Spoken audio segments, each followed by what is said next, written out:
കൃഷ്ണ ഹരേ ജയ കൃഷ്ണ ഹരേ ജയ കൃഷ്ണ ഹരേ ജയ കൃഷ്ണ ഹരേ കൃഷ്ണ ഹരേ ജയ കൃഷ്ണ ഹരേ ജയ കൃഷ്ണ ഹരേ ജയ കൃഷ്ണ ഹരേ.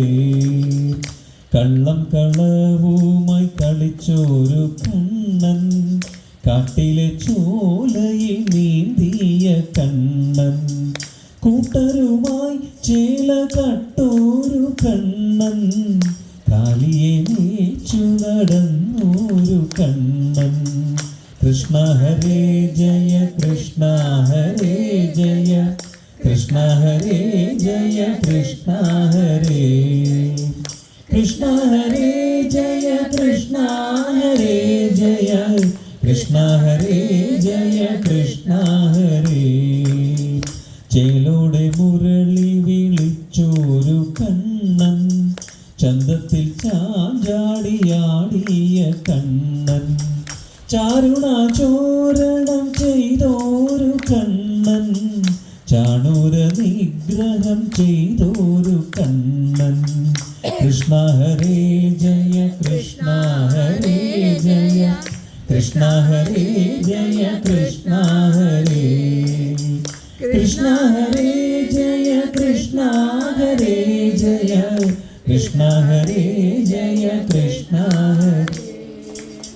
തഞ്ചത്തിൽ തൈർക്കൂടം പൊട്ടിച്ച കണ്ണൻ, താമരപ്പുഞ്ചിരി തൂകിടും കണ്ണൻ, താരകാരൂപികൾ വർണ്ണിക്കും കണ്ണൻ, താരുണ്യപ്രായന മാണിക്യ കണ്ണൻ.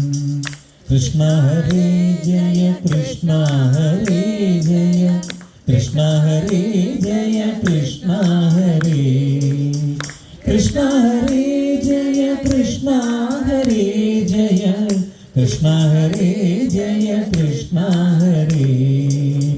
പീതാംബരത്തോടെ ആടിയ കണ്ണൻ, പാൽവെണ്ണ കട്ടു നടന്നോരു കണ്ണൻ, പൂതനാമോക്ഷവും ചെയ്തോരു കണ്ണൻ, പാൽവർണ്ണ പുഞ്ചിരി തൂകിടും കണ്ണൻ.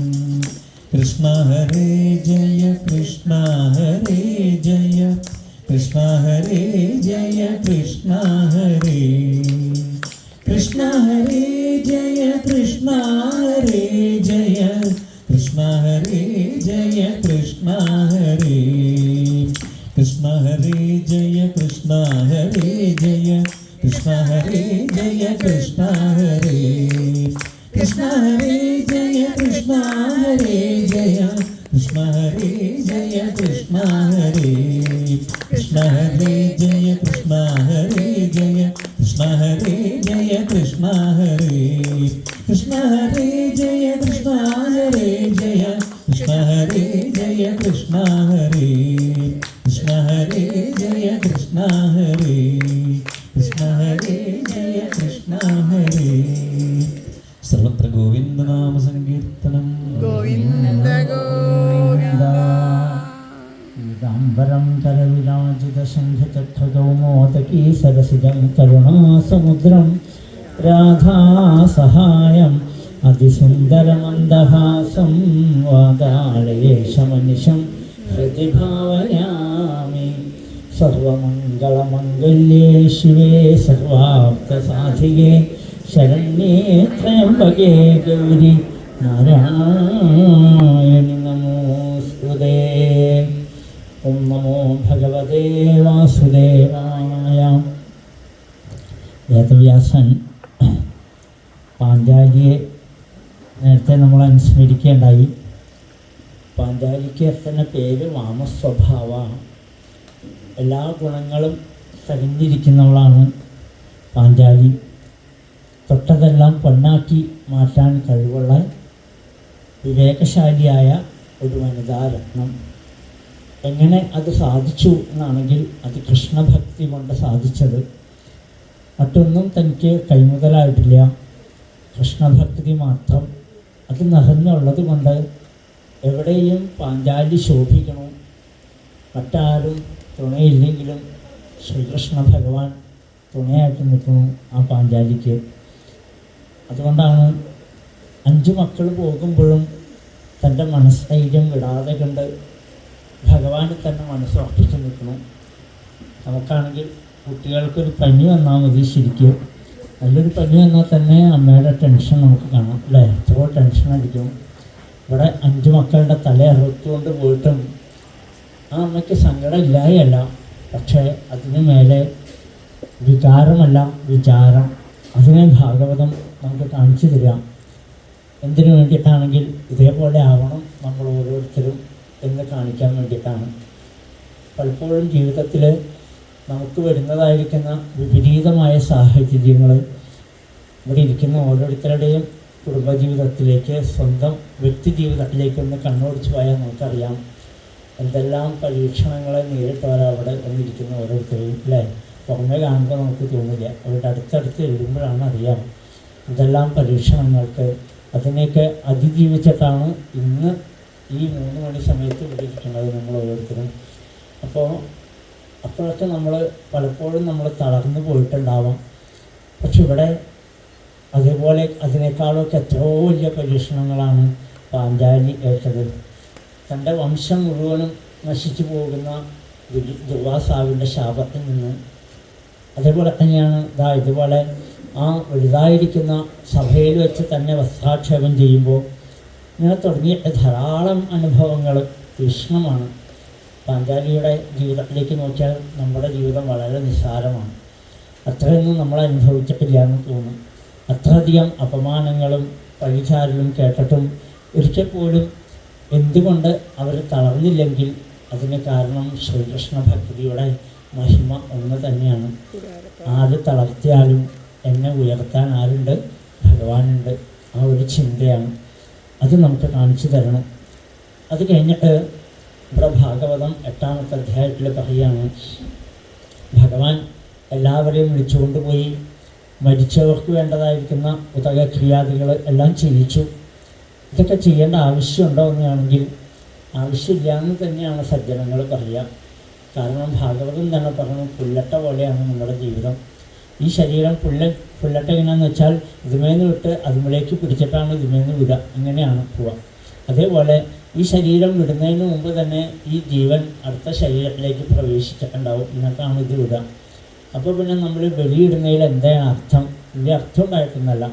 പക്ഷെ നമുക്ക് ജീവിതം തന്ന, നമുക്ക് ഈ ശരീരം തന്ന ആളുകളെ നമ്മളൊന്ന് സ്മരിക്കുക, അത് പ്രധാനമാണ്. ആ ശ്രദ്ധ നമുക്ക് ഉണ്ടാവണമെന്ന് വിചാരിച്ചിട്ടാണ്. ഒരിക്കലും നമ്മുടെ പൂർവികരെ നമ്മൾ മറക്കരുത് എന്ന് വിചാരിച്ചിട്ടാണ് അങ്ങനെ ഒരു ചടങ്ങ്. അതിൽ ശ്രദ്ധ വെച്ചാൽ അത് നല്ലതാണ് എന്നൊരു ഭാവന നമുക്ക് സജ്ജനങ്ങൾ പറയാറുണ്ട്. അതുകൊണ്ട് തന്നെ ഭഗവാൻ എല്ലാവരെയും കൊണ്ടുപോയി വേണ്ടതായിരിക്കുന്ന ഉദകക്രിയാദികൾ എല്ലാം ചെയ്യിച്ചു. അവർക്കെല്ലാം സമാധാനമായി എന്ന് വിചാരിച്ചുകൊണ്ട് ഭഗവാൻ ആ ദ്വാരകയിലേക്ക് പോകാനിരിക്കുന്ന സമയത്താണ് ഉത്തരാദേവിയുടെ വിളി. അഭിമന്യുവിൻ്റെ വിധവയാണ്. അഭിമന്യുവിനെ പത്മവ്യൂഹത്തിൽ വെച്ച് കൊന്നു കളഞ്ഞപ്പോൾ പത്നിയായിരിക്കുന്ന ഉത്തരാദേവി ഗർഭിണിയായിരുന്നു. ആ ഉത്തരാദേവിയുടെ ഗർഭത്തിനെ കണക്കാക്കിക്കൊണ്ട് അപാണ്ഡവമിതം കറുത്തും അത് മനസ്സിലാക്കിക്കൊണ്ടാണ് ദ്രൗണിയായിരിക്കുന്ന അശ്വത്ഥാമാവ് 6 ബ്രഹ്മാസ്ത്രങ്ങൾ പ്രയോഗിച്ചു എന്നാണ്. 5 പാണ്ഡവന്മാരുടെ നേർക്കും 1 ഉത്തരാഗർഭത്തിനെ കണക്കാക്കി. ഇങ്ങനെ 6 ചീറിപ്പാഞ്ഞ് വന്നപ്പോൾ ആ ഉത്തരാദേവി മറ്റൊരാളെയും ആശ്രയിച്ചില്ല. ആരെയാണ് ആശ്രയിക്കേണ്ടത്? പാഹി പാഹി മഹായോഗിൻ ദേവദേവ ജഗൽപദേ ന അന്യം തദഭയം പശ്യേ എത്ര മൃത്യു പരസ്പരം അഭിദ്രവതി മാമീശ ശരസ്തപ്രദായസോ വിഭോ കാമം ദഹതു മാം നാഥ മാമേ ഗർഭോ നിപാത്യതാം. ഇതാണ് ഉത്തരായണം, ഉത്തരയുടെ അയനം, ഉത്തരയുടെ മാർഗം. എന്താ ഉത്തരയുടെ മാർഗം? ശരണാഗതി. ഭാഗവതത്തിലെ ആദ്യത്തെ സ്തുതിയാണ് ഉത്തരയുടെ. ഭാഗവതത്തിൻ്റെ ലക്ഷ്യം എന്താണെന്ന് ഇതുകൊണ്ട് നമുക്ക് മനസ്സിലാക്കും. ശരണാഗതിയാണ് ഭാഗവതത്തിൻ്റെ ലക്ഷ്യം. എല്ലാ ദുഃഖങ്ങളിൽ നിന്നും നമുക്ക് കരകയറാൻ ഭഗവാനെ പരിപൂർണമായിട്ട് ശരണാഗതി അടയുക. രാമായണം എടുത്ത് നോക്കിയാൽ നമുക്ക് കാണാം. അതിലാദ്യം തന്നെ പറഞ്ഞാൽ എന്താ? കാമനാശനൻ ഉമാവല്ലഭൻ മഹേശ്വരൻ എന്ന് പറഞ്ഞിട്ടാണ് അധ്യാത്മരാമായണം തുടക്കം അല്ലേ. നോക്കിയറിയാം, ചെയ്യുമ്പോൾ നോക്കിക്കോളൂ, ഇപ്പോൾ കാണാം. അപ്പോൾ അതിൻ്റെ ലക്ഷണം എന്താണ്? കാമനാശനം. ഇവിടെ കാമം എന്ന താടകയാണ് ഭഗവാൻ ആദ്യം വധിക്കുക. വധിച്ചു എന്ന് വിചാരിച്ചിട്ട് കൊന്നൊന്നും അർത്ഥമൊന്നുമില്ല. ആ കാമമാണ് പിന്നീട് ആ കൈകേയിൽ കൂടി അല്ലെങ്കിൽ ദശരഥനിൽ കൂടി അങ്ങനെ അങ്ങേറ്റം രാവണൻ്റെ അടുത്ത് വരെ എത്തിയത്. അപ്പോൾ അതിൻ്റെ ലക്ഷണം എന്താണ്? കാമനാശനമാണ് രാമായണത്തിൻ്റെ ലക്ഷണം. എപ്പോൾ കാമന നശിക്കണോ അവിടെ രാമൻ വരുന്നതാണ്. എപ്പോൾ എവിടെ കാമനയുണ്ടോ അവിടെ രാമനെ കിട്ടില്ല എന്ന് രാമായണം കാണിച്ചു തരണം. ഇവിടെയും നമുക്ക് കാണിച്ചു തരണം പരിപൂർണമായിരിക്കുന്ന ശരണാഗതി. അത് നമുക്ക് വേണമെന്ന് പറയാം. അങ്ങനെ ഭഗവാൻ എന്ത് ചെയ്തു? ആ പാണ്ഡവന്മാരുടെ നേർക്ക് വന്നതായിരിക്കുന്ന ആ 5 ബ്രഹ്മാസ്ത്രങ്ങളെയും തൻ്റെ സുദർശനാസ്ത്രത്തിൽ അതിനെയൊക്കെ ദഹിപ്പിച്ചെങ്കിൽ, അതേപോലെ തന്നെ തൻ്റെ മായ കൊണ്ട് ആ ദേവിയുടെ ഉദരത്തിനെയും വേണ്ട മാതിരി ഗർഭത്തിനെയും വേണ്ട മാതിരി ഭഗവാൻ രക്ഷിച്ചു എന്നാണ് ഭാഗവതം നമ്മളോട് പറയാം. ഇത് ഒരെണ്ണേ വന്നുള്ളൂ ഉത്തരാദേവിക്ക്, പാണ്ഡവന്മാർക്കുള്ള ഓരോന്നേ വന്നുള്ളൂ. നമ്മുടെ നേർക്ക് വരുന്ന ബ്രഹ്മാസ്ത്രങ്ങൾ എത്രയാണെന്നറിയോ അല്ലേ? നമുക്ക് ഓരോരുത്തർക്കും അറിയാം. ദുഃഖങ്ങളും ദുരിതങ്ങളും പാഴ്വാക്കുകളായിട്ടും എന്തെല്ലാം കുത്തുവാക്കുകളൊക്കെ നമ്മളെ അയക്കണില്ലേ? എത്രയാ ഓരോ ദിവസവും നമ്മുടെ അടുത്തേക്ക് വന്നുകൊണ്ടിരിക്കുന്നത്. ഇതൊക്കെ നമ്മൾ അറിഞ്ഞും അറിയാതെ കണ്ടും എവിടേക്ക് ഇരുന്നിട്ട് നമ്മളെ കുറ്റം പറയണ്ടാവും. ഇപ്പോൾ ഉച്ചയ്ക്ക് ചൂടത്തിരിക്കുമ്പോൾ തന്നെ എത്രയോ ആൾക്കാർ അവിടെ ഇവിടെ നിന്നൊക്കെ പറയും, ഇവർക്ക് വേറെ ഒരു പണിയില്ലേ ഉച്ചയ്ക്ക് അവിടെ പോയിരിക്കാനായിട്ട് എന്തെല്ലാം പറയുന്നവരെ നമുക്ക് കാണാൻ സാധിക്കും അല്ലേ? നമ്മുടെ നാട്ടിൽ തന്നെ ഉണ്ടാവും. നമ്മുടെ ബന്ധുക്കൾ തന്നെ പറയും അവർക്ക് ഒരു പണിയില്ല, അവർക്ക് പോയിരുന്നു നട്ടുവെച്ചിട്ട് കുടുംബത്തിൽ പണിയൊന്നും ഇല്ലാത്തതുകൊണ്ടാണ് പോയിരിക്കുന്നത് പറയും. നമ്മൾ അറിയണില്ല എന്ന് പറയും. എത്രയോ കുത്തുവാക്കുകൾ, എന്തെല്ലാം വാക്കുകൾ, എന്തെല്ലാം പ്രവൃത്തികൾ നമ്മൾ അനുഭവിക്കുന്നുണ്ടല്ലേ? അപ്പോൾ ഇതിനെയൊക്കെ നേരിടാനുള്ള മനക്കരുത്ത് നമുക്കുണ്ടാവണമെങ്കിൽ ആരാവണം നമ്മളെ രക്ഷിച്ചുകൊണ്ടുണ്ടാവേണ്ടത്? ഒരു നാരായണ കവചം, ഭഗവാൻ നമുക്ക് കവചമായിട്ടുണ്ടാവണം. അപ്പോൾ എത്രമാത്രം നമ്മൾ ഭഗവാനെ ആശ്രയിക്കുന്നുണ്ടാവും അത്രയും നമുക്ക് ചീറിപ്പാഞ്ഞ് നമ്മുടെ അടുത്തേക്ക് വരുന്ന എല്ലാ വിഷയങ്ങളെയും തടഞ്ഞു നിർത്താൻ, അതിനെ എല്ലാം മാറ്റിക്കളയാൻ അതിന് കഴിവ് ഭഗവാനുണ്ടായിരുന്നു. അങ്ങനെ ഭഗവാൻ ഉത്തരാഗർഭത്തിനെ രക്ഷിക്കുന്ന ആ കാരുണ്യം അങ്ങോട്ട് കണ്ടപ്പോൾ കുന്തി എന്ന കഥാപാത്രത്തിൻ്റെ സ്തുതിയാണ് അടുത്തത് പറയാം. ഒരു വലുതായിരിക്കുന്ന ഒരു മാതൃത്വത്തിൻ്റെ മനോഹരമായിരിക്കുന്ന ഒരു ഭാവത്തിനെ നമുക്ക് ഇവിടെ കാണിച്ചു തരികയാണ്.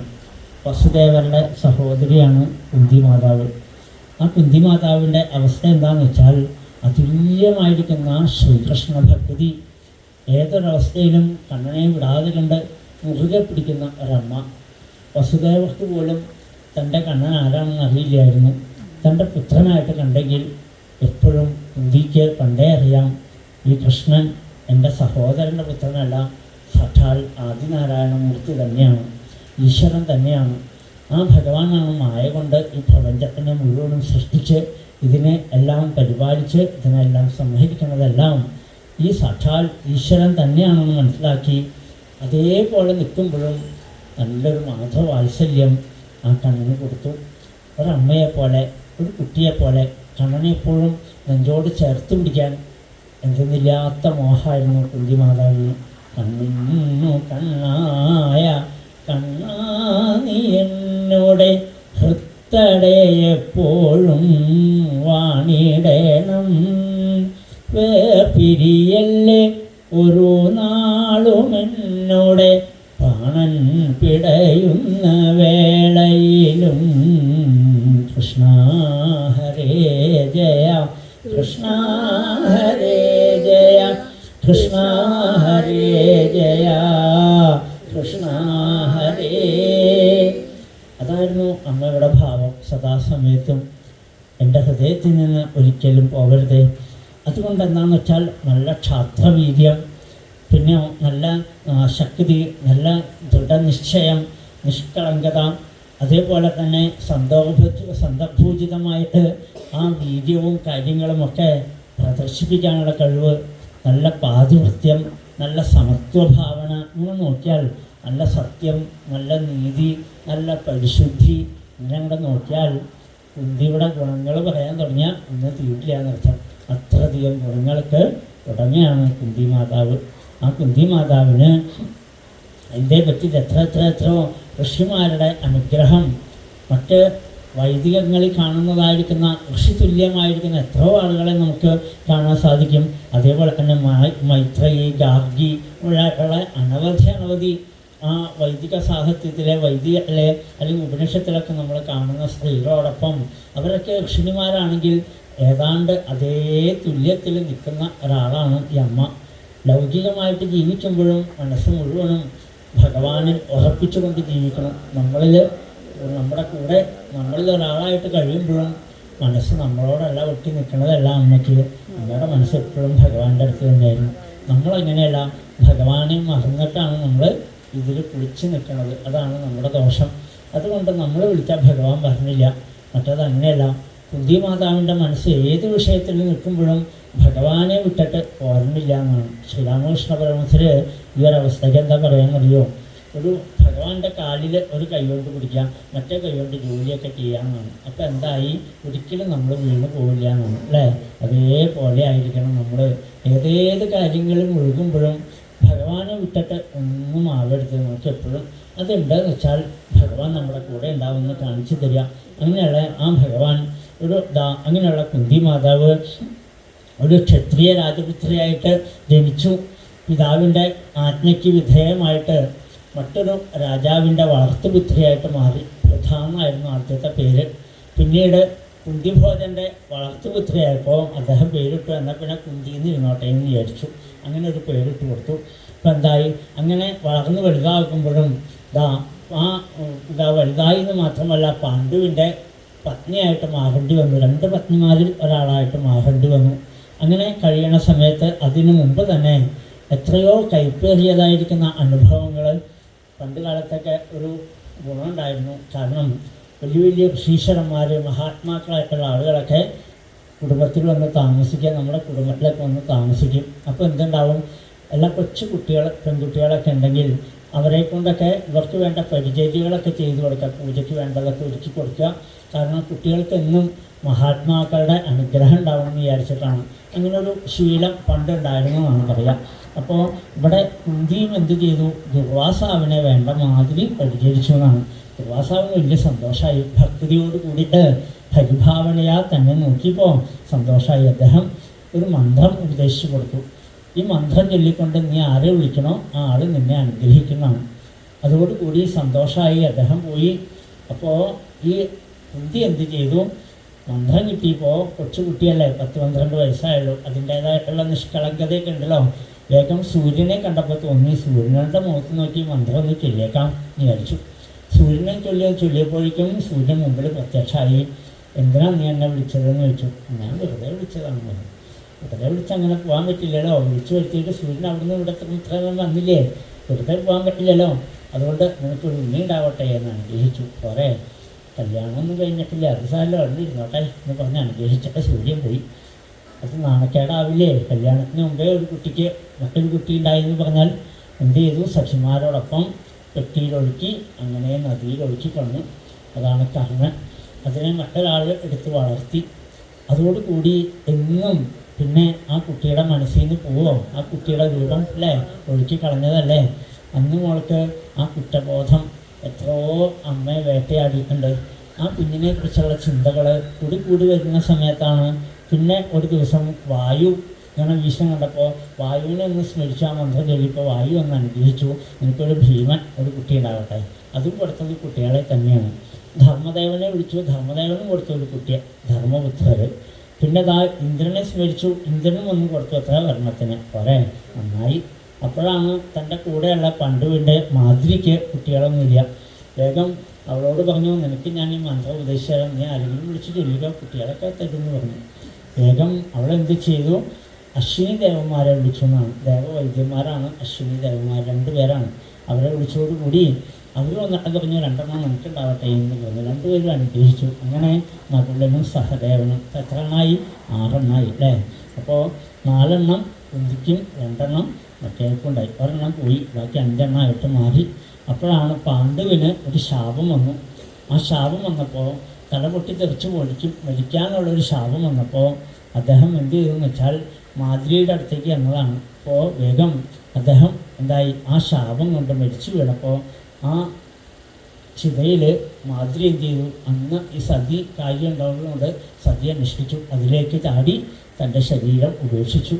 അതോടുകൂടി പോകുന്ന സമയത്ത് പറഞ്ഞു, എൻ്റെ 2 കുട്ടികളെയും കൂടി കുന്തി മാതാവെ നോക്കണം കേട്ടോ എന്ന് പറഞ്ഞു. അതോടുകൂടി കോഴി കുഞ്ഞുങ്ങളെ കൊണ്ട് നടക്കുന്നത് പോലെ ആ 2 കുട്ടികളെയും കൂടി സ്വന്തം മക്കളെ പോലെ നോക്കാൻ തുടങ്ങി. അങ്ങനെ 5 പേർക്കും കൂടി പേരിട്ടു. പാണ്ഡവരുടെ പുത്രനായതുകൊണ്ട് പാണ്ഡവന്മാകുന്ന പേരിട്ടു. പാണ്ഡവന്മാകുന്ന പേരിട്ടാൽ തന്നെ അറിയാം അതെല്ലാം ഭക്തിയുടെ വിശേഷങ്ങളാണ്. ഇങ്ങനെ എന്നും ആ കുട്ടികളെ ഇങ്ങനെ കൊണ്ട് നടക്കുമ്പോൾ ദുര്യോധനാദികളുടെ എത്രയോ കഠിനമായിരിക്കുന്ന പ്രവൃത്തികളെ ഒക്കെ അനുഭവിക്കേണ്ടി വന്നു.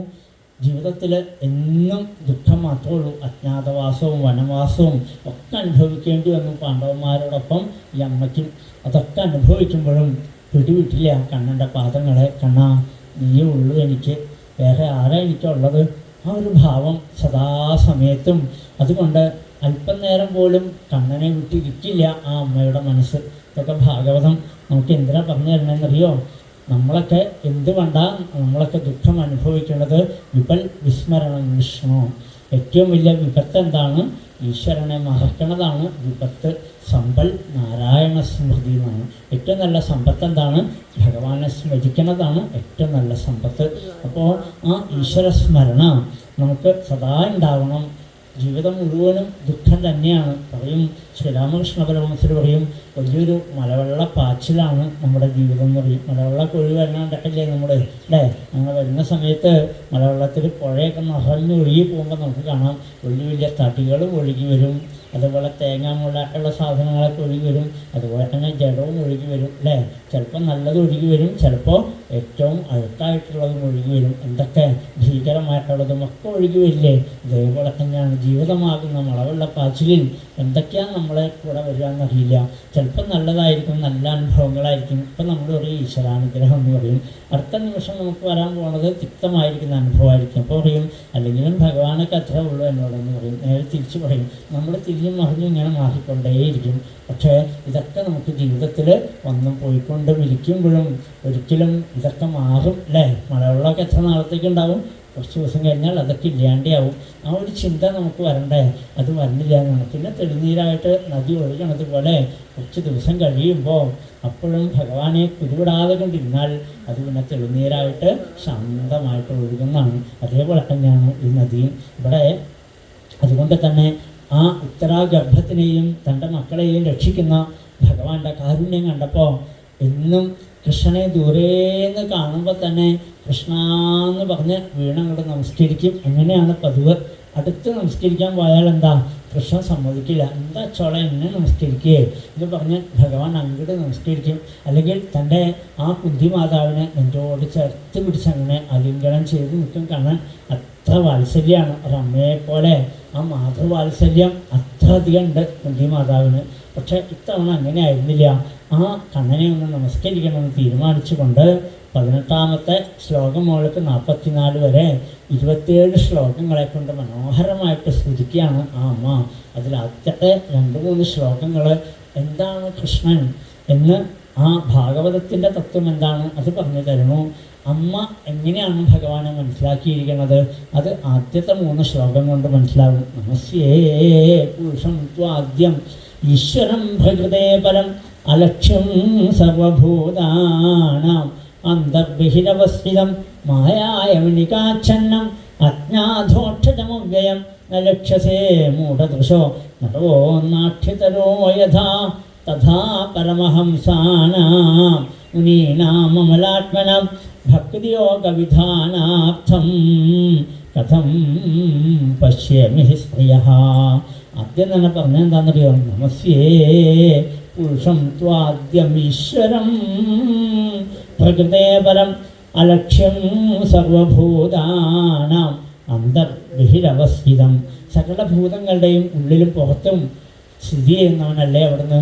അതുമാത്രമല്ല കാണപ്പെടാൻ കഴിയാത്തവൻ, പ്രകൃതിയിൽ നിന്ന് വേറിട്ടവൻ, എന്നാൽ ഈ പ്രകൃതിയെ മുഴുവനും നിയന്ത്രിച്ചുകൊണ്ടിരിക്കുന്നവൻ, പരിപൂർണനായിട്ടുള്ളവൻ, എന്നുമുള്ളവൻ, ആദിയിലും മധ്യത്തിലും അവസാനത്തിലും സദാ ഉള്ളത്. അതുകൊണ്ട് തന്നെ എപ്പോഴും ഉള്ളവൻ. അതുകൊണ്ട് തന്നെ ഈശാവാസ്യമിതം സർവം, എന്ന ഒരു വസ്തുവിനെ ഇവിടെ ആദ്യം തന്നെ പറഞ്ഞു കേൾപ്പിക്കുക. നീ അല്ലാതെ കണ്ട് മറ്റാരുമില്ല. മൊത്തപരതരം നാണ്യൽ കിഞ്ചിതസ്തി ധനഞ്ജയ വൈ സർവമിതം ഭോക്തം സൂത്രേ മണികണ ഇവ എന്നാണ്. എങ്ങനെയാണോ ഒരു ചരടിക്കോർത്ത മണികളെ പോലെ ഈ ബ്രഹ്മാണ്ട കോടികളെ മുഴുവനും എല്ലാത്തിൻ്റെയും ഉള്ളിൽ നിറഞ്ഞു നിൽക്കുന്ന ആത്മചൈതന്യമാണ് നീയെ കണ്ണ. ആദ്യം തന്നെ അതാ പറഞ്ഞത്. എന്താണ് കൃഷ്ണൻ എന്ന് ആദ്യം തന്നെ മനസ്സിലാക്കി തരണം. നമുക്ക് ഏറ്റവും സൂക്ഷ്മമാണ് ഈശ്വരനെങ്കിലും നമുക്കറിയാൻ പറ്റില്ലെങ്കിലും ഈ കാണുന്ന പ്രപഞ്ചത്തിനെ മുഴുവനും ചേർത്ത് നിർത്തുന്നത് ആരാണ്? ഈശ്വരൻ തന്നെയാണ്. നമ്മൾ നേരത്തെ പറഞ്ഞില്ലേ, നമ്മുടെ ഈ ശരീരത്തിനെ മാത്രം നോക്കിയാൽ മതി. ഓരോന്നിൻ്റെയും പ്രവർത്തനം ഓരോന്നാണ്. കാലുകൊണ്ട് നടക്കണതിന് പകരം കാലുകൊണ്ട് ആഹാരം കഴിക്കാൻ പോയാൽ ബുദ്ധിമുട്ടായില്ലേ? കൈകൊണ്ട് നടക്കാൻ പറ്റും നമ്മളെ കൊണ്ട്. ഇങ്ങനെ ഓരോന്ന് നോക്കിക്കോളൂ. എല്ലാം എൻ്റെ ശരീരമാണെങ്കിലും പല പല പ്രവർത്തനങ്ങൾ ഈ ശരീരത്തിൻ്റെ, അതിനെ എല്ലാത്തിനും അതിൻ്റേതായിട്ടുള്ള പ്രവർത്തനങ്ങൾ വേണ്ട സമയത്ത് ചെയ്യാൻ സാധിക്കുന്നത് എന്തുകൊണ്ടാണ്? നമ്മുടെ ഉള്ളിൽ ആ ചൈതന്യം ഉള്ളതുകൊണ്ടാണ്. അതിനെയാണ് ഇവിടെ ആദ്യം തന്നെ പറഞ്ഞത്. പുരുഷൻ എല്ലാ ശരീരങ്ങളുടെയും ഉള്ളിൽ നിറഞ്ഞിരിക്കുന്നവനാണ് കണ്ണ. നിന്നെ ആർക്ക് തിരിച്ചറിയാൻ പറ്റും? ഒരാൾക്ക് പോലും അറിയാൻ പറ്റാത്തവനാണ്. പരമമായിരിക്കുന്ന സത്യമാണ് നീ. അതുപോലെ തന്നെയാണ് പ്രകൃതിയെ പരം. ഇവിടെ പറഞ്ഞു ഈ പ്രകൃതി മുഴുവനും സൃഷ്ടിച്ചത് അവിടുന്ന് തന്നെയാണ്. എന്നാൽ ഈ പ്രകൃതിയുമായിട്ടുള്ള ബന്ധം എന്ന് വെച്ചാൽ ബന്ധം തുല്യനും. പ്രകൃതി ഉണ്ടായാലും ഇല്ലെങ്കിലും ആരുണ്ട്? ഭഗവാനുണ്ട് എന്നാണ് അല്ലേ? ചന്ദ്രൻ്റെ പ്രഭ നമ്മൾ കാണില്ലേ? ചന്ദ്രനിൽ നിന്ന് വിട്ടിട്ട് അതിനൊരു നിലാവില്ല. ആ നിലാവ് കാണുന്നത് എന്തുകൊണ്ടാണ്? ചന്ദ്രൻ ഉള്ളതുകൊണ്ടാണ്. നിലാവ് പറയുക ഒരു ദിവസം ചന്ദ്ര ഞാൻ ടാറ്റ വന്ന് പോകുന്നു എന്ന് പറഞ്ഞാൽ അതിന് നിലനിൽപ്പുണ്ടാവുമോ? നമുക്ക് കാണാൻ പറ്റുമോ? അതിനെ ഒന്നുമില്ല. അപ്പോൾ ആ ചന്ദ്രൻ ഉള്ളത് കൊണ്ടാണ് അതിന് നിലാവുള്ളതും നമുക്ക് അനുഭവിക്കാൻ സാധിക്കുന്നതും. അതുപോലെ തന്നെ ഭഗവാൻ ഉള്ളത് കൊണ്ടാണ് ഈ പ്രപഞ്ചം മുഴുവനും ഇങ്ങനെ ഉള്ളതായിട്ട് നമുക്ക് തോന്നുന്നത്. പക്ഷേ ഇതില്ലെങ്കിലും ആരുണ്ടാവും? ഭഗവാൻ ഉറപ്പായിട്ടും ഉണ്ടാവും എന്ന് കാണിച്ചു തരികയാണ്. അങ്ങനെയുള്ള ആ ഈശ്വരനെ കുറിച്ച് ആദ്യം തന്നെ പറഞ്ഞു. അത് കഴിഞ്ഞിട്ട് പറഞ്ഞു മായായ മണികാച്ഛന്നം അജ്ഞാധോക്ഷജമവ്യയം ന ലക്ഷ്യസേ മൂഢതൃഷ നടോ നാട്യതരോ യഥാ. മായയാകുന്ന ഒരു മറ കൊണ്ട് മറയ്ക്കപ്പെട്ടവനാണ്. ഇന്ദ്രിയങ്ങൾക്ക് വിഷയമല്ലാത്തവനാണ് നീ.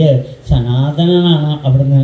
ഇപ്പം എന്താ ഒരു വേഷം അണിഞ്ഞ് വന്നതായിരിക്കുന്ന ഒരു നടനെ പോലെ മറ്റുള്ളവർക്കൊന്നും അറിയാൻ പറ്റുന്നില്ല. നമ്മളെന്ത് ചെയ്യണു? മായ കൊണ്ട് മറിഞ്ഞിരിക്കുക. കാരണം നമ്മൾ പറയും ഇത് കൃഷ്ണനാണ്, ഇത് ശിവനാണ്, ഇത് ഗണപതിയാണ്. കുറേ ഫോട്ടോകൾ കണ്ടാൽ നമുക്കിങ്ങനെ സംശയം വരില്ലേ? ഗണപതിയാണ്, ഇത് ശിവനാണ്, ഇതിങ്ങനെ ഓരോന്ന് നമുക്ക് തോന്നും. നമ്മൾ ഈ മായയിൽ പെട്ടിട്ട് പലതായിട്ട് ഇങ്ങനെ കാണുന്നു. എന്തൊക്കെയായിട്ടാണ് നമ്മൾ കാണുന്നത് നമുക്കറിയില്ല. പലതും എന്തെല്ലാം രൂപത്തിലാണ് ഓരോ ക്ഷേത്രങ്ങളിൽ ചെല്ലുമ്പോൾ നമ്മൾ കാണുന്ന പ്രതിഷ്ഠാ വൈഭവം കണ്ടാൽ നമുക്ക് ആശ്ചര്യം തോന്നും. ഇങ്ങനെയൊക്കെ ഉണ്ടോ നമുക്ക് തോന്നും. നാളെ അമ്പലത്തിൽ പോയപ്പോൾ കണ്ടു വേളിത്തമ്പി തളവയെ പ്രതിഷ്ഠിച്ചേക്കണം അത്ര. അപ്പോൾ അദ്ദേഹം പറഞ്ഞു വേളിത്തമ്പി തവളയ്ക്ക് ഉണ്ട് അത്ര. ഇതുപോലെ പട്ട് ചാർത്ത പാൽപ്പായസമൊക്കെ വളരെ വിശേഷമാണെന്ന് പറഞ്ഞു. അവിടെയുള്ള ആൾക്കാർ ഭണ്ണാരമൊക്കെ വെച്ചിട്ടുണ്ട്. ആൾക്കാർ തടവയുടെ മുമ്പിലും പോയി എത്തിയിട്ടുണ്ട്. അപ്പോൾ എന്താ പ്രതിഷ്ഠാ വൈഭവം എന്ന് പറഞ്ഞാൽ ഇങ്ങനെ പലതായിട്ട് കണ്ടിട്ട് നമ്മൾ എന്ത് ചെയ്യണമെന്നറിയോ? ഇങ്ങനെ ഭ്രമിച്ച് നടക്കണില്ലേ? ഇത് തന്നെയാണ് അവിടുത്തെ മായ എന്ന് പറഞ്ഞാൽ. എന്നാൽ ഒന്നല്ലേ ഉള്ളൂ ശരിക്കും അല്ലേ? ഒരേ ഒരു സാധനം തന്നെയാണ്. മഴക്കാറ് ആ സൂര്യൻ ഉദിച്ച് നിൽക്കുമ്പോൾ മഴക്കാറ് വരുമ്പോൾ മഴവില്ല് നമ്മൾ കാണും അല്ലേ? അതിസുന്ദരമായിരിക്കുന്ന മഴവില്ല് കാണുമ്പോൾ നമ്മൾ ആ മഴവില്ലിനെ കണ്ട് 7 വർണ്ണങ്ങൾ കണ്ട് നമ്മൾ ആഹ്ലാദിക്കുന്നു. 7 നിറമായിട്ട് നമ്മൾ കാണുമ്പോൾ സൂര്യൻ പറഞ്ഞു 7 നിറമൊന്നുമില്ല, ഞാൻ ഈ മേഘത്തിൽ കൂടി പോകാനുള്ള കാരണം നിങ്ങൾക്കാണ് തോന്നിയതാണ്. ഇവിടെ 7 നിറമൊന്നുമില്ല. പോയി നോക്കിയാൽ നമുക്കറിയാം ഒരു നിറവും നമുക്ക് കാണില്ല. കുളത്തിലേക്ക് നോക്കിയാൽ നമുക്കറിയാം നല്ല നീല നിറം തോന്നും. അവിടെ ചെന്ന് വെള്ളം എടുത്ത് നോക്കിയാൽ എന്തായിരിക്കും? നീല നിറവില്ല, പച്ച നിറവില്ല, ഒന്നുമില്ല അല്ലേ? അതുപോലെയാണ് ഈശ്വരന് എന്തേ നിറം എന്ന് ചോദിച്ചാൽ ഈശ്വരന് നിറമൊന്നുമില്ല, ഗുണങ്ങളില്ല, മണമില്ല, ഒന്നുമില്ല. എല്ലാത്തിനും അതീതനാണ്. പക്ഷേ നമ്മുടെ ദൃഷ്ടി കൊണ്ട് നോക്കുമ്പോൾ എന്തുണ്ടാവണം? ഭഗവാൻ ഒരാൾ കറുത്തത്, ഒരാൾ വെളുത്തത്, ഒരാൾ ചുമന്നത്, ഇങ്ങനെയൊക്കെയാണ് അത്ര. എന്തെല്ലാം തരത്തിലാണെന്ന് ആലോചിച്ച് നോക്കിക്കോളൂ. ശിവനെയൊക്കെ നീല നിറത്തിൽ വരച്ചു വയ്ക്കുന്നു. കൃഷ്ണൻ വേറൊരു തരത്തിലാണ്, കാളിക്ക് വേറൊരു നിറമാണ്. ഇങ്ങനെ ഓരോ നിറങ്ങൾ നമ്മൾ കൊടുത്തിട്ട് നമുക്ക് തന്നെ ഭ്രമിച്ചിരിക്കുക. ഇതിലിപ്പോൾ ഏതാ ശരിയെന്ന് അറിയില്ല, അതുകൊണ്ടായിത്തീരുന്നു. ഇതിൻ്റെ പേരാണ്, ഈ അജ്ഞാനത്തിൻ്റെ പേരാണ് മായ. ആ മായയാകുന്ന ആവരണം കൊണ്ട് നിൻ്റെ വേണ്ട മാതിരി തിരിച്ചറിയാൻ സാധിക്കണില്ല. നീ ഇപ്പം എന്തായിരിക്കണു? ഒരു കൃഷ്ണൻ്റെ രൂപത്തിൽ ഇപ്പോൾ അവിടെ വന്നിരിക്കണമെന്ന് മാത്രമേ ഉള്ളൂ. നീ കൃഷ്ണനാണോ? അതല്ല. നീ ശിവനാണോ? അതുമല്ല. ഇതിനൊക്കെ അപ്പുറത്ത് പരം സത്യം ധീമഹി പരമമായിരിക്കുന്ന സത്യമാണെന്ന് എനിക്കിതാ മനസ്സിലാവുന്നതാണ്. വേഷം കെട്ടി നടന്മാർ വരാറില്ലേ സ്റ്റേജിലൊക്കെ? എന്തെല്ലാം നാടകമൊക്കെ കാണുമ്പോൾ ബാലയിലൊക്കെ നമ്മൾ കാണാറില്ലേ? എന്തെല്ലാം വേഷം കെട്ടിയാണ് വരണത്. ഒരാൾ തന്നെയായിരിക്കും ചിലപ്പോൾ പല വേഷം കെട്ടിയിട്ട് നമ്മുടെ മുമ്പിൽ വരിക. ആദ്യം വേഷം കെട്ടിക്കഴിഞ്ഞാൽ അയാൾ പോകും. അത് കഴിഞ്ഞാൽ പിന്നെ അടുത്ത കഥാപാത്രം അടുത്ത രംഗത്തിൽ അയാളായിരിക്കും. എല്ലാ വേഷമൊക്കെ മാറ്റി വേറൊരു വേഷം കെട്ടി അയാൾ മുമ്പിൽ വരും. നമ്മൾ എന്ത് ചെയ്യണം? ഈ വേഷത്തിനെ കണ്ട് ഇങ്ങനെ ഭ്രമിച്ചിരിക്കുക. കഥകളിയൊക്കെ കാണുന്നവർക്ക് പ്രത്യേകതയും കഥകളിയൊക്കെ ഉണ്ടാവാറുണ്ട്. ഇവിടെ എവിടെയെങ്കിലുമൊക്കെ കാണാറുണ്ടോ? ചിലപ്പോൾ ഒന്ന് കണ്ടു നോക്കിക്കോളൂ, അപ്പോൾ അറിയാം. അപ്പോൾ ബാലി, സുഗ്രീവൻ, അതുപോലെ ദുര്യോധനൻ, ഈ വേഷങ്ങളൊക്കെ കണ്ടാൽ നമുക്ക് ഇത്തിരി ഭയമൊക്കെ തോന്നും. നല്ല കത്തി വേഷങ്ങൾ, താടി വേഷങ്ങളൊക്കെ കാണുമ്പോൾ പലപ്പോഴും നമുക്ക് ഭയം തോന്നും. പക്ഷേ ഉള്ളിലിരിക്കുന്ന ആളൊരു പാവം മനുഷ്യനായിരിക്കും. ഒരു അടി കൊടുത്ത ഇങ്ങോട്ടും കൂടെ അടിക്കാൻ പറ്റില്ലാത്ത ആളായിരിക്കും. പക്ഷെ ഇവിടെ വന്ന അലഹനെ കൂടെ കണ്ടാൽ നമ്മളൊന്ന് കിടുങ്ങിപ്പോവും അല്ലേ? അപ്പോൾ അതാണ് മായ എന്ന് പറയുന്നത്. നമ്മുടെ ദൃഷ്ടിയിൽ നോക്കുമ്പോൾ അയാൾ എന്തൊരു ക്രൂരനാണ്, എന്തൊരു ഭയങ്കര ഭാവത്തിലൊക്കെയാണ് വരണത്. രാവണൻ്റെ വേഷം, ബാലിയുടെ വേഷം ഒക്കെ കാണേണ്ടത് തന്നെയാണ്. അതിഭയാനകമായിരിക്കുന്ന നരകാസുരനെയൊക്കെ കണ്ടാൽ കിടുങ്ങി പോകുന്നുള്ളൂ. അതേപോലെ വേഷം കെട്ടി വരും. ഇതുപോലൊരു പാവം മനുഷ്യനെ ലോകത്ത് കാണില്ല എന്നാണ്. അപ്പോൾ അത്രയും പച്ചപ്പാവത്തിനെയാണ് ഈ വേഷം കെട്ടി സ്റ്റേജിൽ വന്ന് അലർന്നത്. നമ്മളെയൊക്കെ പേടിപ്പിക്കണം. അതേപോലെ തന്നെയാണ് ഭഗവാൻ. ഇതാണോ അവിടുത്തെ വേഷം എന്ന് വെച്ചാൽ ഒന്നുമല്ല. നരസിംഹമൂർത്തിയായിട്ട് ആ തൂണിൽ നിങ്ങളുടെ പുറത്തേക്ക് വരുമ്പോൾ ഭാഗവതം കാണിച്ചു തരുന്നത് എന്താ ഗാംഭീര്യം അതിൻ്റെ. നമുക്ക് മാനുഷം എന്നുള്ള മട്ടിൽ ഇവിടെ വരുമ്പോൾ എല്ലാവരും ഭയപ്പെടുന്നു. പക്ഷെയോ ആ പ്രഹ്ലാദം നോക്കുന്ന സമയത്ത് സിംഹത്തിനൊന്നും കാണില്ല, മനുഷ്യനെ കാണില്ല. ഓടക്കൊള്ളിൽ വിളിച്ച് നിൽക്കണ ഉണ്ണികൃഷ്ണനെ മാത്രമേ കാണുള്ളൂ. പോരെ, അതാണ് അതിൻ്റെ ഒരു ഭാവം. അത് കാണാൻ നമുക്ക് സാധിക്കണമെന്നാണ്. ഏത് കാണുമ്പോഴും ആ ശാന്തമായ ആ സുന്ദരമായിരിക്കുന്ന രൂപത്തിന് നമുക്ക് കാണാൻ സാധിച്ചാൽ നമ്മളിതാ മായയിൽ നിന്ന് രക്ഷപ്പെട്ടു എന്നാണ്. അപ്പോൾ അത് സാധാരണക്കാർ നമ്മളെപ്പോലുള്ളവർക്കൊക്കെ മായയിൽ പെട്ടു എന്ന് പറയാം. ഇനി പരമഹംസന്മാരായിട്ടുള്ള ആളുകളൊക്കെ ഉണ്ട്. അത്രയും ജ്ഞാനത്തിൻ്റെ ആ പരമകാഷ്ഠയിലേക്ക് എത്തിയവർ എത്രയോ കാലം തപം ചെയ്തിട്ട് കൂടി അവർ കൂടി പറയണു, സർവേശ്വര നിന്നെ മനസ്സിലാക്കാൻ ഞങ്ങൾക്ക് ആർക്കും സാധിക്കുന്നില്ലല്ലോ. അവർ വേദങ്ങളും ഉപനിഷത്തുകളും ബ്രഹ്മവിദ്യയും എല്ലാം പഠിച്ച് മനസ്സിലാക്കിയതാണ്.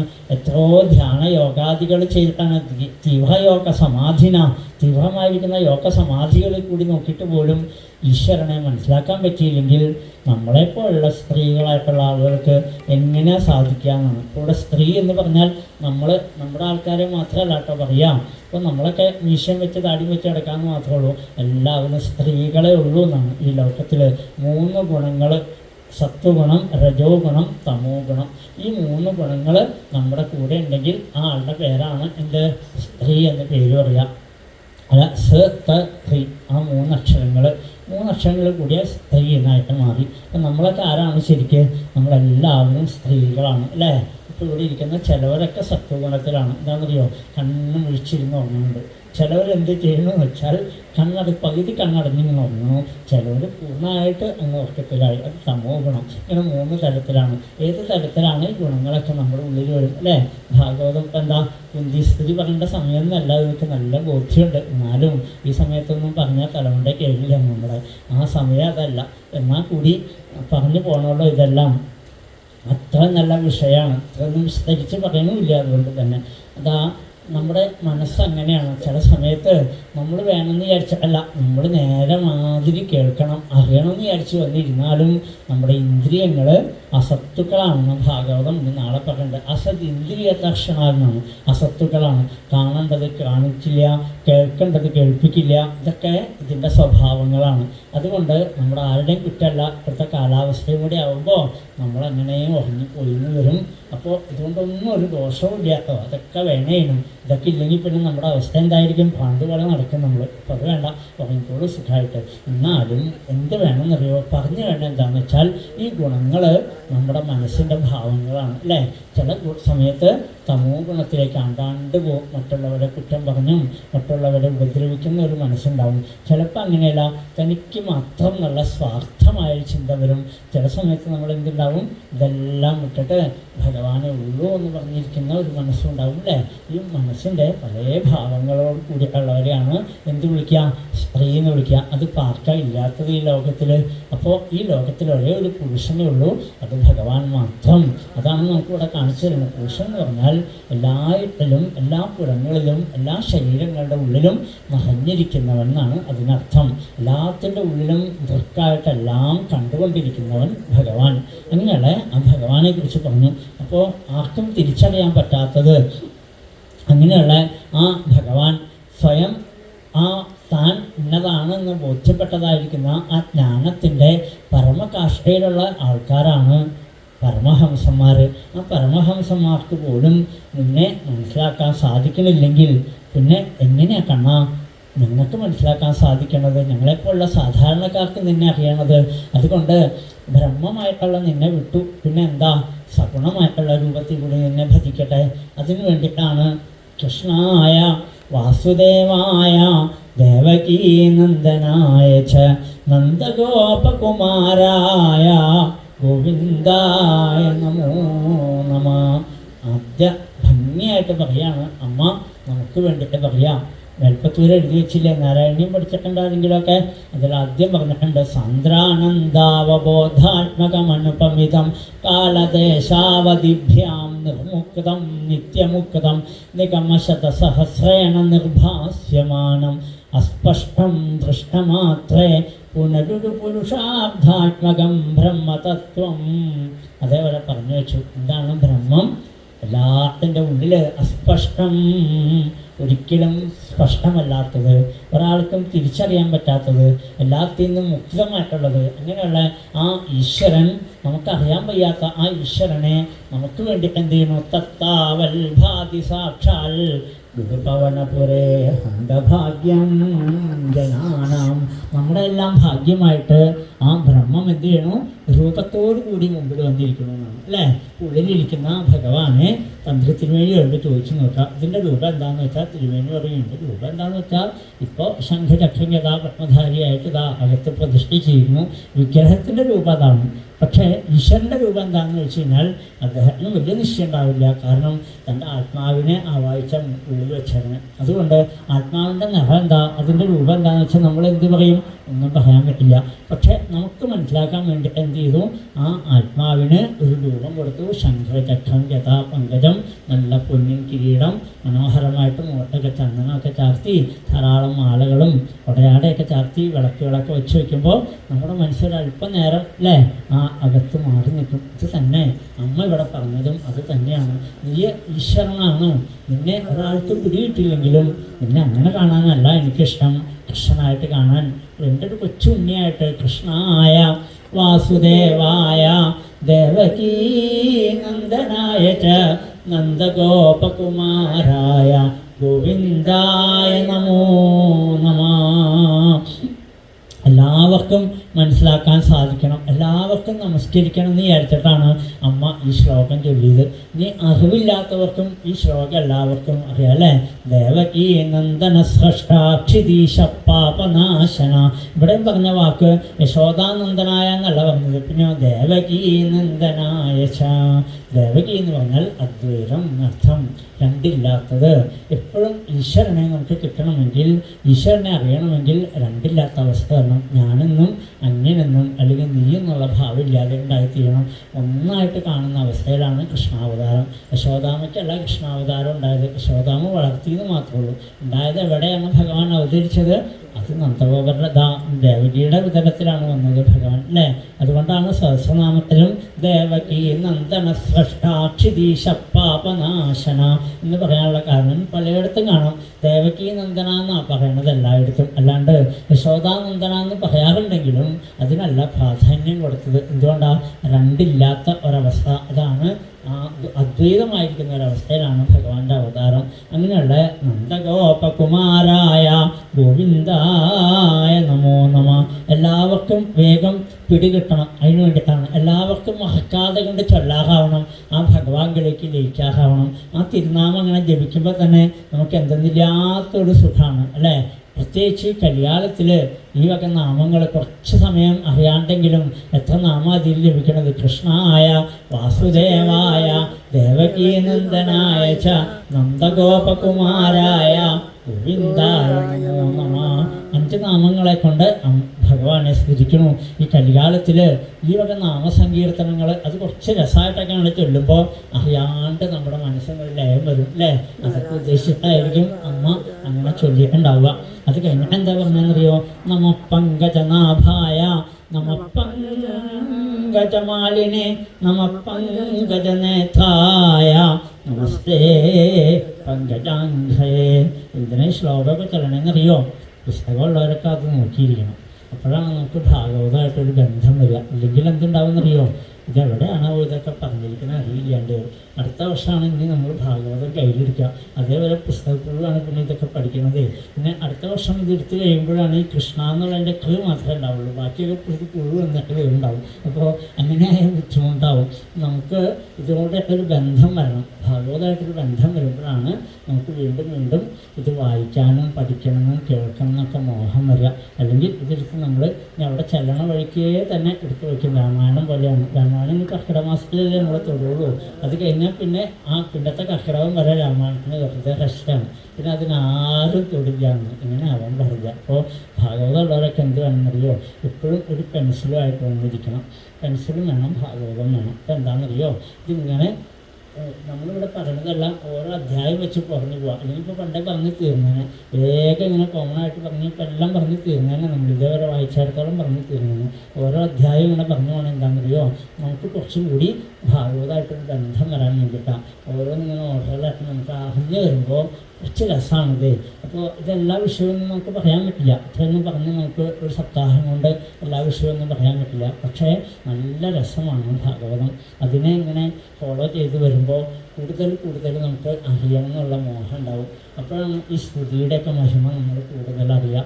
ഓരോ വാക്കുകളും നമുക്ക് ഇതിനോട് എന്തെന്നില്ലാത്തൊരു ബന്ധം ഭാഗവതമായിട്ട് വന്നാൽ മതി. നമ്മുടെ ദുഃഖങ്ങളൊക്കെ പോയി മറിയും. അത് സത്യമായിട്ടുള്ള കാര്യമാണ്. എന്തെല്ലാം ദുഃഖങ്ങളുണ്ടോ അതൊക്കെ പോയി മറിയും. പിന്നെ ഏത് ഗ്രഹത്തിൽ ചെന്നാലും നമ്മൾ ആദ്യം നോക്കിയവിടെ ഭാഗവതം ഉണ്ടാവും. നോക്കിയാൽ ഭാഗവതം വെറുതെ ആൾമാരിലിരിക്കണം കണ്ടാലും നമ്മൾ വെറുതെ ആണെങ്കിലും എൻ്റെ കയ്യിലുള്ള സാധനമാണ്. എന്നാലും നമ്മൾ എന്ത് ചെയ്യുന്നറിയോ? ഒന്ന് മറിച്ച് നോക്കും. ഒരു നോവലോ മറ്റൊന്നും അതേപോലെ മറിച്ച് നോക്കിയൊന്നുമില്ല.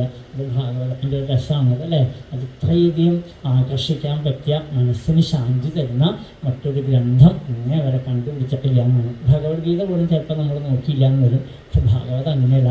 എന്നൊരു പ്രത്യേക ഒരു സ്നേഹം നമ്മളോടുണ്ട്. ഒരിക്കലും നമ്മൾ ഉള്ളിൽ കയറ്റിയാൽ പിന്നെ ഒരിക്കലും ഇറങ്ങി പോവുകയില്ല എന്നർത്ഥം. അതുകൊണ്ട് അത്രയും ശ്രേഷ്ഠമാണെന്ന് പറയാം. ഇവിടെ പറഞ്ഞു നമ പങ്കജനാഭായ നമ പങ്കജമാലിനേ നമ പങ്കജനേത്രായ നമസ്തേ പങ്കജാംഘേ. അമ്മയുടെ സ്തുതി എന്നാണ്. നമ പങ്കജനാഭായ, നാഭിയിൽ പങ്കജം താമരമുള്ളവനെ, നല്ല താമരമാല അണിഞ്ഞവനെ. അവിടുത്തെ കണ്ണുകൾ താമര കണ്ണനാണ് കണ്ണൻ. അതേപോലെ തന്നെ അവിടുത്തെ കയ്യിലും താമരപ്പൂവിരിക്കുന്നു. അവിടുത്തെ പാദങ്ങൾ എങ്ങനെയാണ്? ചെന്താമരപ്പൂവിനെ പോലെ മനോഹരമാണ് അവിടുത്തെ തൃപ്പാദങ്ങളെന്ന് പറയാം. അതെന്തിനാ ഇങ്ങനെ താമരയോട് ഇത്ര അധികം വർണ്ണിച്ചിരിക്കുന്നത്? ഭഗവാൻ തുളസിമാലയാണ് ഇഷ്ടം എന്നൊക്കെ നമ്മൾ പറയാറുണ്ട് അല്ലേ. തുളസിമാല എന്നാൽ തുളസിക്കണ്ണാന്ന് പാടായിരുന്നില്ലേ? അങ്ങനെ പാടിയിട്ടില്ല. എല്ലാ ദേവന്മാരുടെ കയ്യിലും കാണാം ഈ താമരപ്പൂ. ശിവൻ്റെ കയ്യിലുമുണ്ട്, ഗണപതിയുടെ കയ്യിലുമുണ്ട്, ശാസ്താവിൻ്റെ കയ്യിലുണ്ട്, ഭദ്രകാളിയുടെ കയ്യിലുമുണ്ട്, യക്ഷിയുടെ കയ്യിലുമുണ്ട് അത്ര താമരപ്പൂ. ഇനി ആ ദശമത്തിലേക്ക് വരുമ്പോൾ ആ പൂതനെ പറയുമ്പോൾ പൂതനെ ധ്യാനം പറയുന്നുണ്ട് ഭാഗവതത്തിൽ. പൂതനേൻ്റെ കയ്യിലും അത്ര താമരപ്പൂവ് അതിൽ തീർന്നില്ലേ? ആരുടെ കയ്യിലാണ് ഇല്ലാത്തതെന്ന്. അപ്പോൾ താമരയ്ക്ക് ഇത്ര പ്രാധാന്യം വരാനുള്ള കാരണം എന്താ? താമര ഉണ്ടാവുന്നത് എവിടെ നിന്നാണ്? നല്ല ചെടി വേണം അല്ലേ. നല്ല വളമുള്ള നല്ല ചെടിയിലാണ് താമരപ്പൂ ഉണ്ടാവുക. ആ താമരപ്പൂ ചെടിയിൽ നിന്ന് വെള്ളത്തിൽ നിന്ന് ഉയർന്നു വന്നിട്ട് മേപ്പോട്ടേക്ക് വന്നാൽ അതങ്ങനെ വിടർന്ന് നിൽക്കുമ്പോൾ താമരയുടെ ദുർഗന്ധമാണോ താമരപ്പൂവിന്? അല്ല, ആ ചെടിയുടെ ദുർഗന്ധമാണോ താമരപ്പൂവിന്? അതല്ലാന്ന് മാത്രമല്ല ഇത്തിരി ചെടിയോ വെള്ളമോ ആ താമരപ്പൂവോ വീണു നോക്കട്ടെ, അത് വേഗം ഇങ്ങനെ ആടിയിട്ട് തെറിപ്പിച്ച് കളയും. ഇതൊന്നും എന്നെ ചെടിയാക്കാൻ നോക്കണ്ടാട്ടമെന്നാണ്. ആ ഉണ്ടായ താമരപ്പൂവിനോട് പോലും അല്ല ആ ചെടിയോട് പോലും താമരപ്പൂവിന് ഒരു ബന്ധമില്ല എന്നാണ്. ഒരു തുള്ളി വെള്ളം പോലും അതിനെ നനയ്ക്കാൻ നിൽക്കില്ല. ഇത്തിരി വെള്ളം വീണാൽ അതിങ്ങനെ കുടഞ്ഞിട്ട് അത് ദൂരെ കളയും. ഒരു തുള്ളി വെള്ളം അതിൽ നിൽക്കില്ല എന്നാണ്. ഇപ്പോൾ അതേപോലെയുള്ള ദുർഗന്ധവുമില്ല, അതിൻ്റെ കളറുമല്ല. എത്രയോ നല്ല സൗരഭ്യം വരുത്തിക്കൊണ്ട് തൻ്റെ കാന്തനായിരിക്കുന്ന സൂര്യനെ നോക്കി വിടർന്നു നിൽക്കുന്ന ആ താമരപ്പൂവിനെ പോലെ കണ്ണൻ അതേപോലെയാണ് അത്ര. ആരോടാണ് അവിടത്തേക്ക് ബന്ധം എന്ന് ചോദിച്ചാൽ താനുണ്ടായ യാദവ വംശത്തിനോടോ ഈ ലോകത്തിനോടോ ഒന്നും അവിടത്തേക്ക് ബന്ധമില്ല.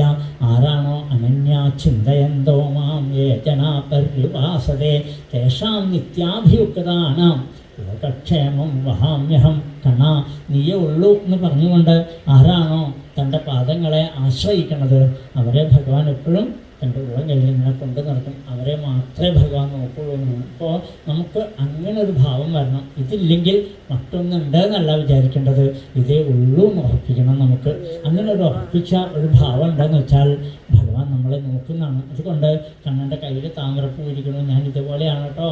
കണ്ണൻ്റെ കണ്ണുകൾ താമരക്കണ്ണനാണ് ഭഗവാൻ, പങ്കജനേത്രനാണ് ഭഗവാൻ അല്ലേ.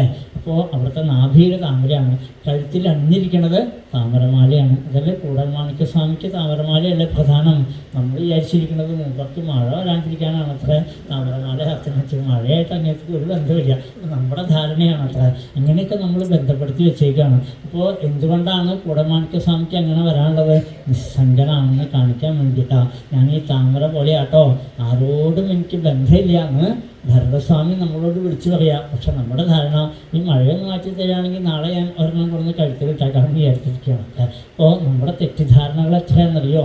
അതുകൊണ്ട് ഇവിടെ കാണിച്ചു തരാം. മറ്റുള്ളവർക്കെല്ലാം ആനന്ദം കൊടുക്കണില്ലേ താമരപ്പൂ വിടർന്ന് നിൽക്കണ കണ്ടാലല്ലേ? പണ്ടൊക്കെ വല്ലയിടത്ത് വരെ കാണുള്ളൂ. ഇപ്പം എല്ലാ വീടുകളിലും താമരപ്പൂ വളർത്താൻ തുടങ്ങി. രാവിലെ നോക്കുമ്പോൾ അതങ്ങനെ വിടർന്ന് നിൽക്കണ കാണുമ്പോൾ എല്ലാവരെയും ആകർഷിക്കണു. അതേപോലെയല്ലേ കണ്ണാ നീ എല്ലാവരെയും ആകർഷിക്കണു ഭഗവാൻ. എല്ലാവർക്കും ഇഷ്ടമാണ് കണ്ണനെ. പക്ഷേ ഒരാളെ പോലും തൻ്റെ കൂട്ടത്തിൽ അങ്ങനെ കൂട്ടില്ല. കൂട്ടണമെങ്കിൽ എന്ത് വേണമെന്നറിയോ? നീ ഏത് കുളത്തിൽ ജനിച്ചു എന്നല്ല, ഇനി എത്രമാത്രം എന്നെ സ്നേഹിക്കുന്നുണ്ട് അവരോട് മാത്രമേ ഭഗവാനെ കൂട്ടുള്ളൂ. അതിന് പ്രഹ്ലാദം പറയുന്നുണ്ട്, മന്യേധനാപി ജനരൂപതപശ്രുതൗജസ്തേ ച പ്രഭാവ ബലപൗരുഷബുദ്ധിയോഗ ആരാധനായി ഭവന്തി പരസ്യ പുംസോ ഭക്തിയാ തുതോഷ ഭഗവാൻ ഗജയൂഥപായ. പ്രഹ്ലാദൻ നരസിംഹമൂർത്തിയോട് പറയാ, കണ്ണ ആർക്കാ നിന്നോട് ബന്ധമുള്ളത്?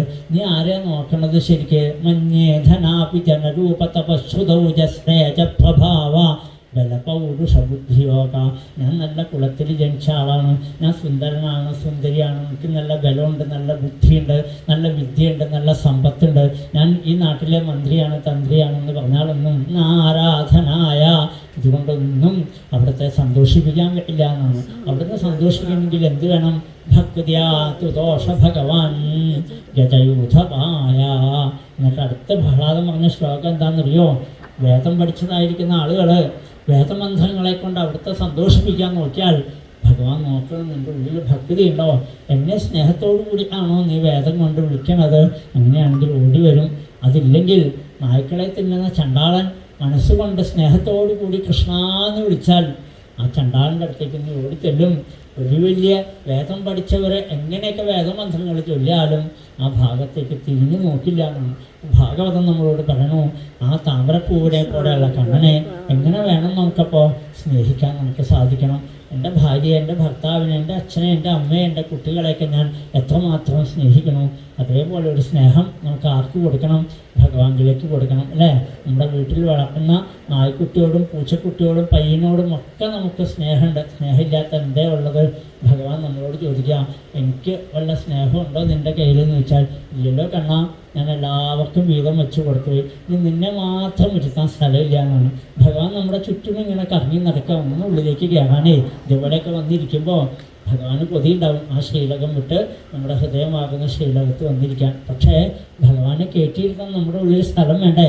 അത്രയധികം നമ്മളെല്ലാവർക്കും സ്ഥലം കൊടുത്ത് കഴിഞ്ഞിരിക്കുന്നു. കണ്ണം വന്ന് ചുറ്റിനും കറങ്ങിയിട്ട് ഞാൻ അവിടെ തന്നെ പോയിരുന്നോളാം, ശാന്തി എന്തെങ്കിലും തരും, ഇവിടെ നിൻ്റെ ഉള്ളിലൊന്നുമില്ല, എന്ത് കിട്ടാനാണെന്ന് ചോദിക്കും അല്ലേ?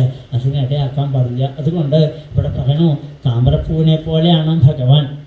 എന്നിട്ട് പറഞ്ഞു, യഥാർഷികേശ ഖലേന ദേവകീ കംസേന രുദ്ധാതിചിരം സുജാർപ്പിത വിമോഹിതാഹം ചതഹാത്മജാ വിഭോതേവ നാഥേന മുഹു വിപൽകണാൻ. അവിടുന്ന് ആരാണ്? അവിടുന്ന് ഋഷികേശനാണ്. ആ കംസനെ കൊണ്ട് ബന്ധിക്കപ്പെട്ട് ജയിലിൽ കിടക്കേണ്ടതായിട്ട് വന്നു ദേവകി വസുദേവന്മാർക്കെല്ലാം. എന്നിട്ട് എന്താ ഉണ്ടായി? ആ മക്കളെ മുഴുവനും അടിച്ചടിച്ചടിച്ച് മുമ്പിലിട്ട് അങ്ങനെ കൊന്നു.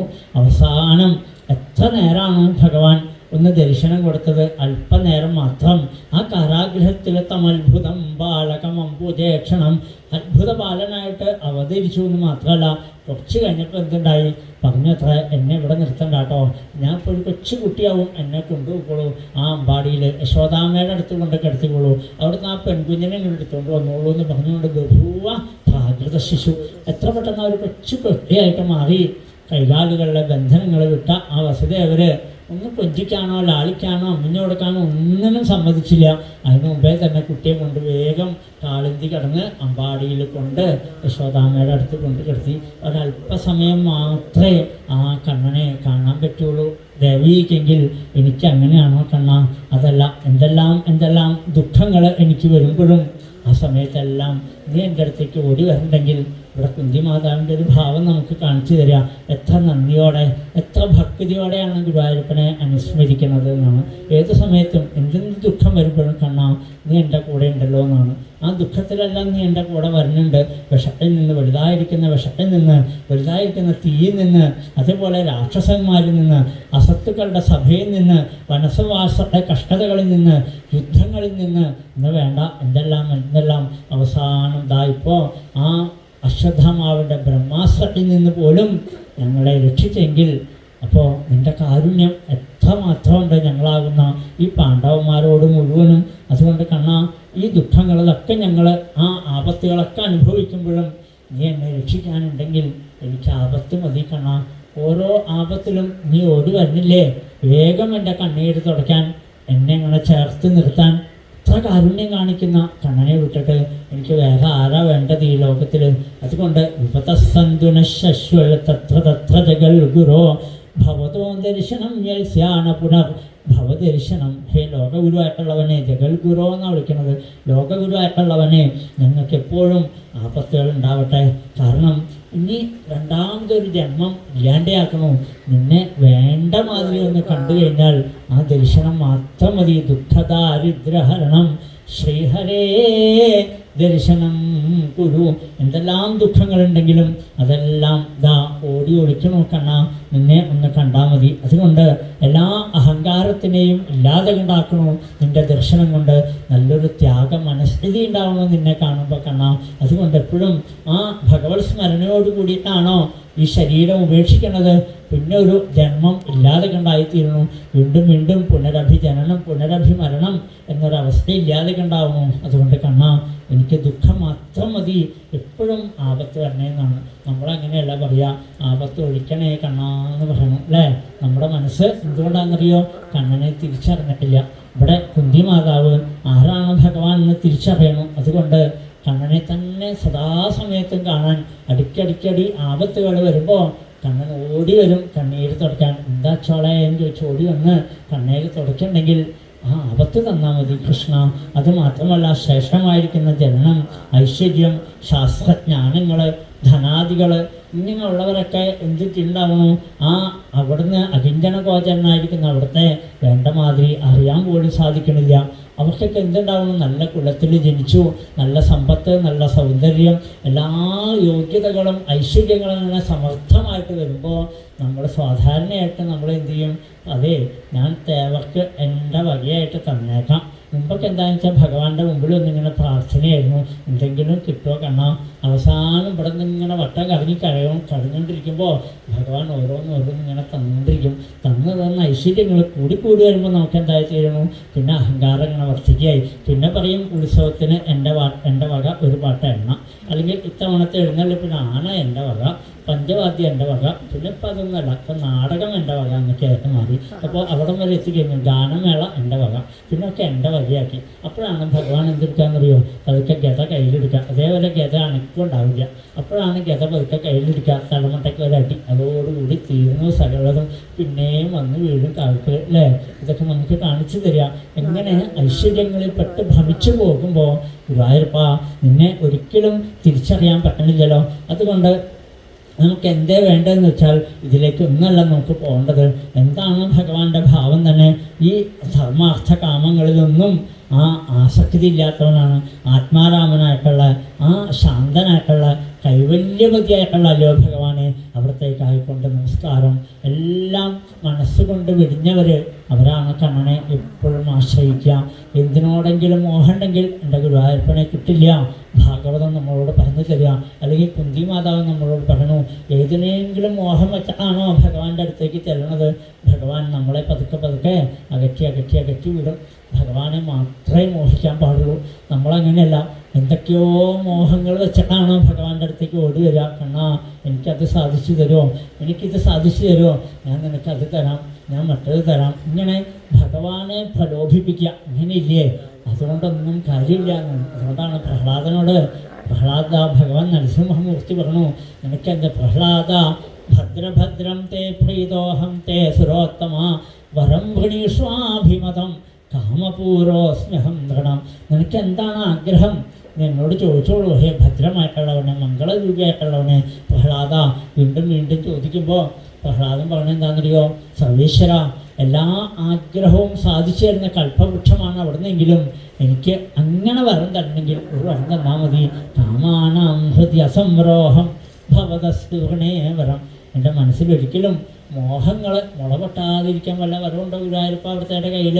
അത് തന്നാൽ മതി എന്നാണ്. മോഹങ്ങൾ വരുന്നിടത്തോളം മോഹനനായിരിക്കുന്നത് നിന്നെ വിട്ടുപോകും. അതിനിടെ ഉണ്ടാക്കരുത്. ഒരു മോഹവും എൻ്റെ മനസ്സിനെ ഭ്രമിപ്പിക്കരുത് കണ്ണാ.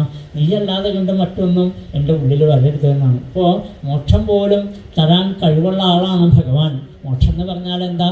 മരിച്ചിട്ട് നേടേണ്ടതല്ല, സ്വാതന്ത്ര്യം, മോചനം എന്നൊക്കെ നമ്മൾ പറയും. അതല്ലാതെ കൊണ്ട് മരിച്ചിട്ട് നേടേണ്ട ഒരു സാധനമല്ല. അതുകൊണ്ടാണ് കൈവല്യം എന്ന വാക്ക് കൈവല്യപതയേ നമ.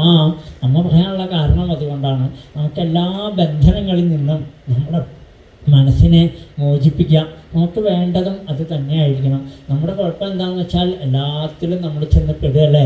മനസ്സിൽ ചെന്ന് പെടാത്ത ഏതൊരവസ്ഥയാണുള്ളത്? എല്ലാവരോടും ബന്ധങ്ങളിങ്ങനെ കൂടി വരുന്നു. ഓരോ ദിവസം കഴിയും തോറും ഇപ്പതാ ഇല്ലാത്ത ബന്ധങ്ങളൊന്നും ഇല്ലാണ്ടേ ബന്ധം കൂടി വരുന്തോറും നമുക്ക് ദുഃഖമാണ്. അതിൽ നിന്നെല്ലാം കിട്ടണം. നല്ല ബന്ധങ്ങളും നമുക്കുണ്ടാവില്ല. ഈ ശിവപുരാണം പഴയ കിളിപ്പാട്ട് അതിലുണ്ട് ഇങ്ങനെ: ബന്ധുക്കളുണ്ടായി വരണമെന്നീശ്വര, ബന്ധമോക്ഷം വരുത്തേണമെന്നീശ്വര. ശങ്കര പ്രകാരം ധരിക്കാമെന്ന് പറഞ്ഞിട്ടൊരു കീർത്തനമുണ്ട് അതിലേ. അപ്പോൾ അതിൻ്റെ പ്രാർത്ഥനയാണ്: ബന്ധുക്കളുണ്ടായി വരണമെന്നീശ്വര, ബന്ധമോക്ഷം വരുത്തേണമെന്നീശ്വര. ആരാണ് ബന്ധുക്കൾ? അത് സജ്ജനങ്ങളാണ്. സജ്ജനങ്ങൾ കൂട്ടായിട്ട് വരണേ കണ്ണാ, മഹാദേവനോട് പറയാം. പിന്നെ എന്ത് വേണം? എന്തിനോടൊക്കെയാണോ എൻ്റെ മനസ്സിൽ എന്ന് ബന്ധപ്പെട്ട് കിടക്കുന്നത് ആ ബന്ധങ്ങളെല്ലാം മുറിച്ചു തരണേ. ബന്ധുക്കളുണ്ടായി വരണമെന്നീശ്വര, ബന്ധമോക്ഷം വരുത്തേണമെന്നീശ്വര. മന്യേത്വാം കാലമീശാനാം അനാദിനിധനം വിഭും, സമം ചരന്തം സർവത്ര ഭൂതാനാം ജന്മിധക്കലി. അവിടുന്ന് ആരാണ്? കാലസ്വരൂപനാണ്, ഈശ്വരനായിട്ടുള്ള ആളാണ്, ആദ്യന്തങ്ങളില്ലാത്തവനാണ്, പ്രഭുവാണ്, സർവാന്തര്യാമിയായിട്ടുള്ള ആളാണ് അവിടുന്ന്. പക്ഷേ സർവഭൂതങ്ങളും ആ കലഹിക്കുന്നതുകൊണ്ട് അവിടത്തേക്ക് ഭാവഭേദങ്ങളൊക്കെ ഉണ്ടാവണം. പക്ഷേ അവിടുത്തെ വേണ്ട മാതിരി തിരിച്ചറിയാൻ സാധിക്കണില്ല. അതുകൊണ്ട് തന്നെ അവിടുന്ന് കാലനും കാലനായിട്ടുള്ളവനാണ്, കാലസ്വരൂപിയായിട്ടുള്ളവനാണ് എന്ന് പറഞ്ഞുകൊണ്ട് ആ അമ്മ സ്തുതിക്കുക. അതുകൊണ്ട് നിന്നെ മനുഷ്യരൂപത്തിൽ വന്നതായിരിക്കുന്ന നിന്നെ ആർക്കും തിരിച്ചറിയാൻ പറ്റണില്ല. നീ ആദിശക്തിയാണ്, നീ ഈശ്വരനാണ്, നീ സാക്ഷാൽ ബ്രഹ്മമാണെന്ന് മനസ്സിലാക്കാൻ ഈ മനുഷ്യകോലത്തിൽ വന്നതുകൊണ്ട് ആർക്കും സാധിക്കണില്ല. അതുമല്ല, ഒരായുധം പോലും എടുക്കാതെ കൊണ്ട് ഈ ഓടക്കോലും വിളിച്ചുകൊണ്ട് നടക്കുകയല്ലേ സദാ. പശുക്കളുടെ പിന്നാലെയും പോകും, അതുപോലെ ഗോപന്മാരുടെ പിന്നാലെയും ഗോപസ്ത്രീകളുടെ പിന്നാലെയും. ആരുടെ പിന്നാലെ നീ പോവാത്തത് കണ്ണാ? ആ കുഞ്ഞി കൈയും വെച്ചുകൊണ്ട് അങ്ങനെ പോയില്ലേ, എനിക്ക് വെണ്ണ തരുമോ, എനിക്ക് പാല് തരുമോ എന്നും പറഞ്ഞുകൊണ്ട് അങ്ങനെ കൊഞ്ചിക്കൊണ്ട് നിൽക്കുന്ന ആ ഉണ്ണികൃഷ്ണൻ്റെ രൂപം അതെങ്ങനെ മറ്റുള്ളവരെ മോഹിപ്പിക്കാണ്ടിരിക്കുക? അപ്പോഴെല്ലാം നീ സർവേശ്വരനാണ്, നീ ബ്രഹ്മമാണെന്ന് പറഞ്ഞാൽ ആരപ്പോൾ വിശ്വസിക്കും? വിശ്വസിക്കുക? ആർക്കും നിന്നെ തിരിച്ചറിയാൻ പറ്റില്ലല്ലോ കൃഷ്ണ. അതുകൊണ്ട് നിൻ്റെ ആ ജന്മകർമ്മങ്ങളെക്കുറിച്ചൊക്കെ ആർക്കാ അറിയാൻ സാധിക്കുന്നത്? അതുകൊണ്ട് ഏതെല്ലാം സ്വരൂപത്തിലാണ് അവിടുന്ന് അവതരിക്കുന്നത്? ആരോടെങ്കിലും ഭേദഭാവനയുണ്ടോ അവിടത്തേക്ക്? മനുഷ്യർ വേറെ, മൃഗങ്ങൾ വേറെ, പക്ഷികൾ വേറെ, വൃക്ഷങ്ങൾ വേറെ, അങ്ങനെ ഏതെങ്കിലും ഭാവവ്യത്യാസങ്ങൾ അവിടത്തേക്കുണ്ടോ? അങ്ങനെയൊന്നുമില്ല. ആര് ഭജിച്ചാലും, ആന ഭജിച്ചിട്ടും കൂടെ പോയി അല്ലേ? പക്ഷികളുടെ പിന്നാലെ പോകും, ആരുടെ പിന്നാലെയും പോകും. അങ്ങനെയുള്ള ഭഗവാൻ ഒരു ദിവസം ഞാൻ കണ്ടു കണ്ണാ നിന്നെ. ഏത് രൂപത്തിലാണെന്നറിയോ? ഒരു ദിവസം ഞാൻ അമ്പാടിയിൽ വന്നപ്പോൾ യശോദാമ്മ ഒരു കഷ്ണം കയറുമായിട്ട് പിന്നാലെ ഓടി നടക്കണു. വെണ്ണക്കലം മോഷ്ടിച്ച് ആ വെണ്ണക്കലമൊക്കെ പൊട്ടിച്ച് കളഞ്ഞ് വെണ്ണ എടുത്തുകൊണ്ട് പോയി ആ മക്കായ കാമം ദതം ശിരിസ്ഥിതം കുറഞ്ഞുമുള്ളാട്ടുള്ള കുട്ടികൾക്കെല്ലാം കൊടുത്തും താനും കഴിച്ചുകൊണ്ടിരിക്കുന്ന സമയത്ത് ഉണ്ണികൃഷ്ണൻ ആ ഒരലുമ ഇരുന്നിട്ടാണ് ഇതൊക്കെ ചെയ്യണതേ. അപ്പം ഇടയ്ക്കെന്ന് വെച്ചാൽ ഉരവിശങ്കിതേക്ഷണം എന്ന് ഒളിഞ്ഞു നോക്കും. അങ്ങോട്ട് എന്തായാലും വടിയും കൊണ്ട് വരാണ്ടിരിക്കില്ല എന്നുള്ള മട്ടിലിങ്ങനെ ഇടയ്ക്കിടയ്ക്ക് ഇങ്ങനെ ഒളിഞ്ഞു നോക്കണുണ്ട്. കള്ളത്തരം ചെയ്തിട്ടല്ലേ വന്നിരിക്കണത്, വികൃതി കാണിച്ചിട്ടല്ലേ വന്നിരിക്കണത്. അപ്പോൾ അങ്ങനെ നോക്കിയിരിക്കാതെ അമ്മ പാലൊക്കെ വാങ്ങി വെച്ച് നോക്കുമ്പോൾ എന്താ തൈക്കളൊക്കെ പൊട്ടിച്ചിട്ട് ചെയ്യണു. അമ്മ ഒരു മൈപ്പിള്ളിയുടെ തണ്ടങ്ങനെ പുറകെ പിടിച്ചിട്ട് തൻ്റെ കാൽച്ചിലമ്പിൻ്റെ ശബ്ദമില്ലാണ്ട് ഭഗവാനെ കണ്ണനെ പിടിക്കാൻ വന്നതാ. കണ്ണൻ അറിയാണ്ടിരിക്കുമോ?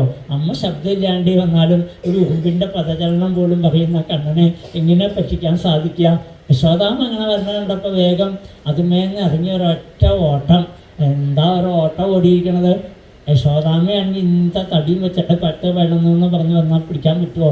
അങ്ങനെ ഒരു കയറിൻ്റെ കഷ്ണവുമായിട്ട് യോഗികൾ പോലും എത്രയോ കാലം തപം ചെയ്തിട്ട് കിട്ടാത്ത ആ സർവേശ്വരനെ, ആ മായാമയനെ, ആ ചിന്മയനെ ഇപ്പം എന്താ ഒന്ന് പിടിച്ചു കെട്ടാനായിട്ട് ശ്രമിക്കണു. വേഗം എന്താ ആ കുഞ്ഞി കയ്യിൽ അവസാനം അമ്മ ക്ഷീണിച്ചു എന്ന് കണ്ടപ്പോൾ അമ്മയുടെ മുമ്പിൽ അങ്ങോട്ട് നിന്ന് കൊടുത്തു. ആ കുഞ്ഞി കയ്യുമ്പോൾ ഇങ്ങനെ യശോദാമ്മ പിടിച്ചിട്ടുണ്ട്. ആ മയിൽപ്പീലിയുടെ തണ്ടിങ്ങനെ ഉയർത്തി പിടിച്ചിട്ടുണ്ട്. നീ എന്തിനാ കണ്ണാ ആ തൈർക്കലം പൊട്ടിച്ചത്? എന്തിനാ കണ്ണാ നീ ആ വെണ്ണ എടുത്തുകൊണ്ട് പോയത്? നീ കലം പൊട്ടിക്കുക മാത്രമല്ല ആ തൈര് അങ്ങോട്ട് കുഞ്ഞിക്കാല് വെച്ച് അങ്ങോട്ട് തട്ടി തെറിപ്പിച്ചു. അതിൽ നിന്നിട്ടൊരു തൈര് നൃത്തം, സാധാരണ മയൂരി നൃത്തം എന്നൊക്കെ കേട്ടിട്ടുണ്ട്, കഥക നൃത്തം. ഇവിടെ അതല്ല, ആ തൈര് കിടന്നിട്ട് മനോഹരമായിരിക്കുന്ന ഒരു നൃത്തം. ആ തൈര് മുഴുവനും അവിടെ അങ്ങോട്ട് തട്ടി തെറിപ്പിച്ചാട്ട് ആ കുഞ്ഞിക്കാലുമ പറ്റിയ തൈര് മുഴുവനും ആ വലിയ കൊട്ടാരത്തിലെല്ലാ മുറിയിലും കുഞ്ഞിക്കാലം അങ്ങോട്ട് പതിപ്പിച്ചു. അമ്മ ഇത്തിരി നേരം ഞാൻ അന്വേഷിച്ച് നടക്കട്ടെ എന്നൊരു ഭാവമായിരുന്നു. എന്നിട്ടാണ് ആ ഒരലുമ പോയിരിക്കണതേ. അങ്ങനെയുള്ള ഉണ്ണികൃഷ്ണൻ ഇത്രയധികം വികൃതി കാണിച്ചില്ലേ? ഇപ്പോൾ തൈര് കിടന്നിടത്ത് മാത്രം തുടച്ചാൽ പോരാ, ആ കൊട്ടാരം മുഴുവനും തുടച്ചാലും തീരാത്ത അത്രയും തൈര് അവിടെ മുഴുവനും തെറിപ്പിച്ചിട്ടുണ്ട് അത്ര. അങ്ങനെ വികൃതി കാണിച്ചുകൊണ്ടിരിക്കുന്ന ഉണ്ണികൃഷ്ണനെ കുഞ്ഞിക്കൈയിൽ അങ്ങോട്ട് പിടിച്ചോട് കൂടിയിട്ട് കണ്ണെന്താ കുഞ്ഞി കണ്ണങ്ങടെ നിറഞ്ഞൊഴുകാൻ തുടങ്ങിയത്ര. കുഞ്ഞി കൈകൊണ്ട് ആ കണ്ണിങ്ങനെ സിനിമയുണ്ട്, തലേ ദിവസം എഴുതിയ കൈമഷിയൊക്കെ ഉണ്ട് അത്ര. അതൊക്കെ ഇങ്ങനെ കണ്ണീരിൽ കൂടി ഇങ്ങനെ ഒഴുകണുണ്ട്. എന്നിട്ട് അമ്മയുടെ മുഖത്തേക്ക് നോക്കി ഇങ്ങനെ നോക്കിയിരിക്കുക. അമ്മയുടെ മത്തക്കണ്ണ് കണ്ട് ഇങ്ങനെ പേടിച്ച് നിൽക്കുക. യശോദാമ്മയുടെ പേര് തന്നെ ഏതാറിൻ്റെ കണ്ണിന്നാണ്. എന്താണെന്നറിയോ? കണ്ണനെ കണ്ട് കണ്ട് കണ്ട് കണ്ണങ്ങനെ വികസിച്ചു അത്ര, വല്ലാണ്ട് ഇടർന്നു എന്നാണ്. അപ്പം എന്താണെന്ന് വെച്ചാൽ അങ്ങനെയുള്ള ആ കണ്ണിങ്ങനെ തുറിച്ച് കണ്ണനെ കണ്ണുകളൊക്കെ കാണാം. എന്തൊരഴക, ഒന്നും എടുത്തിട്ടില്ല. വെളുപ്പാങ്കാലത്താണ് ഈ പ്രവൃത്തി ചെയ്തതേ. അതുകൊണ്ട് പട്ടുകോണ കഴിഞ്ഞൊരു ഭാഗത്ത് തൂങ്ങിക്കിടക്കുന്നുണ്ട്.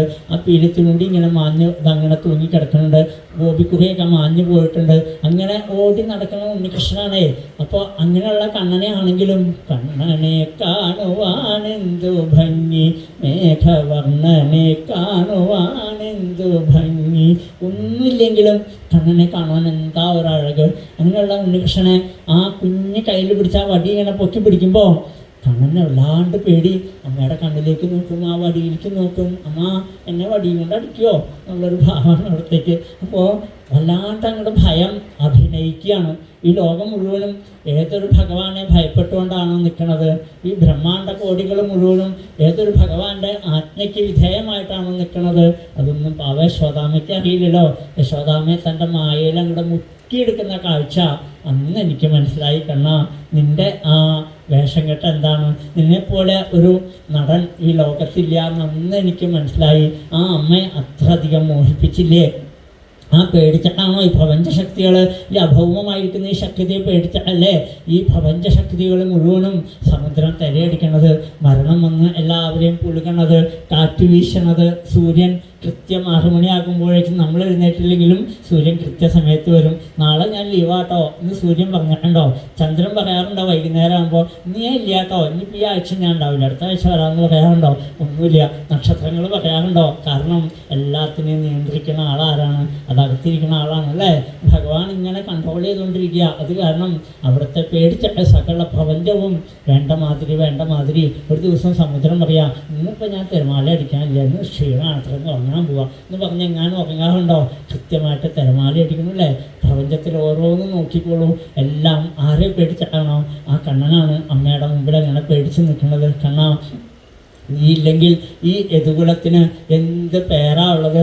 മലയപർവ്വതത്തിൽ ധാരാളം ചന്ദനമരങ്ങളുള്ളത് കൊണ്ടാണ് മലയപർവ്വതത്തിന് പേര് വന്നത്. ആ ചന്ദനമരത്തിൽ നിന്ന് അങ്ങനെ കാറ്റ് വീശുമ്പോൾ ആ ചന്ദനത്തിൻ്റെ സുഗന്ധം എല്ലായിടത്തും പരക്കുമ്പോൾ എല്ലാവരും ആ മലയപർവ്വതത്തിനെ വന്ദിക്കുന്നു. മലയപർവ്വതത്തിൻ്റെ ഗുണമല്ല, ചന്ദനം ഉള്ളത് കൊണ്ടാണ്. അതേപോലെ യദുകുലത്തിൽ ഈ പേരൊക്കെ വന്നത് എന്തുകൊണ്ടാണെന്നറിയോ? അത് നിൻ്റെ അവതാരം കൊണ്ടല്ലേ? അല്ലെങ്കിൽ ഈ പശുക്കളെ മേയ്ക്കുന്ന ഈ ഗോത്രവർഗം ഏറ്റവും താഴ്ന്ന കൊലം ആരാണ് ഇതിനെ അറിയാൻ ശരിക്കും? ഈ ലോകത്തിലൊരാളും അറിയില്ല. അവിടേക്ക് നിൻ്റെ പവിത്രമായ തൃപ്പാദം അവതരിച്ചുകൊണ്ടല്ലേ?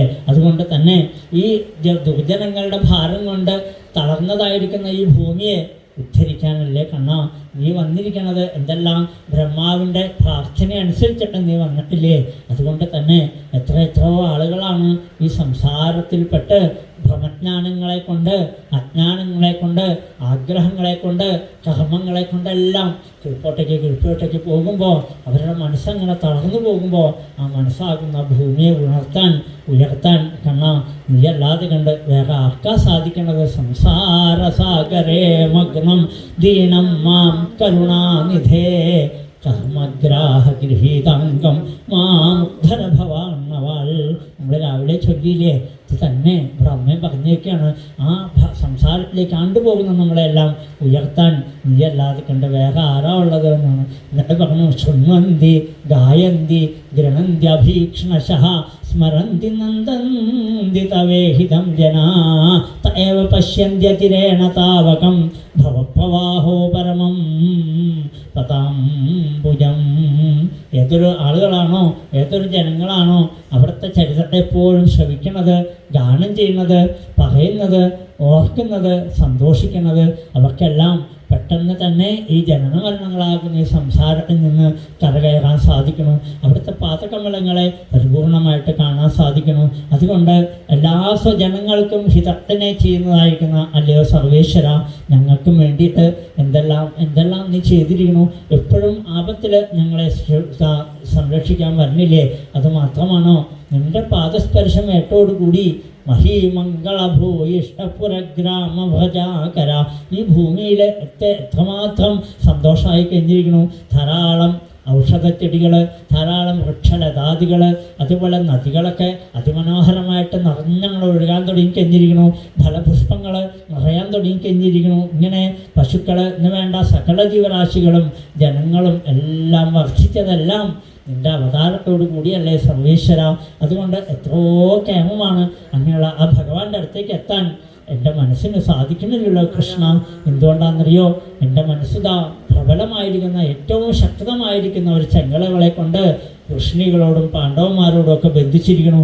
അതുകൊണ്ട് ആ ബന്ധനങ്ങളൊന്നും മുറിച്ചു തരുമെന്ന് നിനക്കല്ലാതെ കണ്ട് വേറെ ആർക്കാ മുറിക്കാൻ സാധിക്കുക?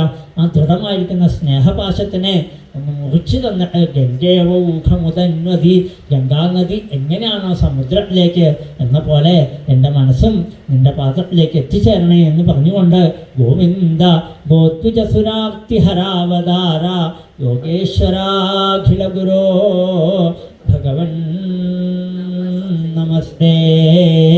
യോഗേശ്വരാഖില ഗുരോ ഭഗവൻ നമസ്തേ. അമ്മ നമസ്കരിക്കാൻ തുടങ്ങുമ്പോഴേക്കും കണ്ണെന്താ ആ അമ്മ ഇങ്ങനെ നെഞ്ചോട് ചേർത്ത് പിടിച്ചുകൊണ്ട് മന്ദം ജഹാസ വൈകുണ്ഠോ മോഹയൻ യുവമായ ആ അമ്മയെ ചേർത്ത് പിടിച്ചുകൊണ്ട് തൻ്റെ മായയാകുന്ന ഒരു പുഞ്ചിരിപ്പാടെന്നൊഴുക്കി അതിലങ്ങോട്ട് കിടുങ്ങിപ്പോയി. അമ്മ പറഞ്ഞ വർത്തേ വേണ്ടു, അതേപോലെ പറഞ്ഞതൊക്കെ അപ്പോഴേ മറഞ്ഞു കഴിഞ്ഞിരിക്കണു. ഭഗവാൻ ആ അമ്മയുടെ പുറത്ത് 2 തട്ടൊക്കെ തട്ടി, വിഷമിക്കണ്ട കേട്ടോ അമ്മ, ഞാനില്ലേ ഇവിടെ, വെച്ചോളെ, ഞാനുള്ളപ്പോൾ എന്തിനാ വിഷമിക്കണത് എന്നുള്ള മട്ടിലാണ് പുറത്തെങ്ങനെ ആലിംഗനം ചെയ്ത് നിന്നുകൊണ്ട് പുറത്തുനിന്ന് തട്ടുക. നമ്മൾ നോക്കിയിരിക്കുന്നതിന് വേണ്ടിയിട്ടാണ്. എപ്പോഴെങ്കിലും ഭഗവാൻ നമ്മളെ ഇതുപോലെ ചേർത്ത് നിർത്തി ഒന്ന് പുറത്ത് 2 തട്ടിയ വിഷമിക്കണ്ട കേട്ടോ, ഞാനുണ്ട് എന്ന് നമുക്ക് പറയാൻ ഇട വന്നാൽ പിന്നെ നമുക്ക് ഭയം ഉണ്ടാവുമോ, പിന്നെ നമുക്ക് വിഷമങ്ങൾ ഉണ്ടാവുമോ? ഒന്നും ഉണ്ടാവില്ല അല്ലേ? ആ ഗുരുവായൂരപ്പൻ്റെ കാരുണ്യപൂർണമായ ആ ഒരു നോട്ടം, അതിനു വേണ്ടിയിട്ടാണ് ഈ ഭാഗവതമൊക്കെ നടത്തുന്നത്. അല്ലാണ്ട് ഭഗവാൻ നേരെയാവാൻ വേണ്ടിയിട്ടൊന്നല്ല കേട്ടോ. അങ്ങനെയൊന്നും വിചാരിക്കരുത്. നമ്മുടെയൊക്കെ ധാരണ അങ്ങനെയാണ്, എങ്ങനെയെങ്കിലും ഈ തേവറൊന്നും നേരെയായി കണ്ടാൽ മതിയായിരുന്നു എന്ന് വിചാരിച്ചിട്ട് അങ്ങനെ ആവരുത്.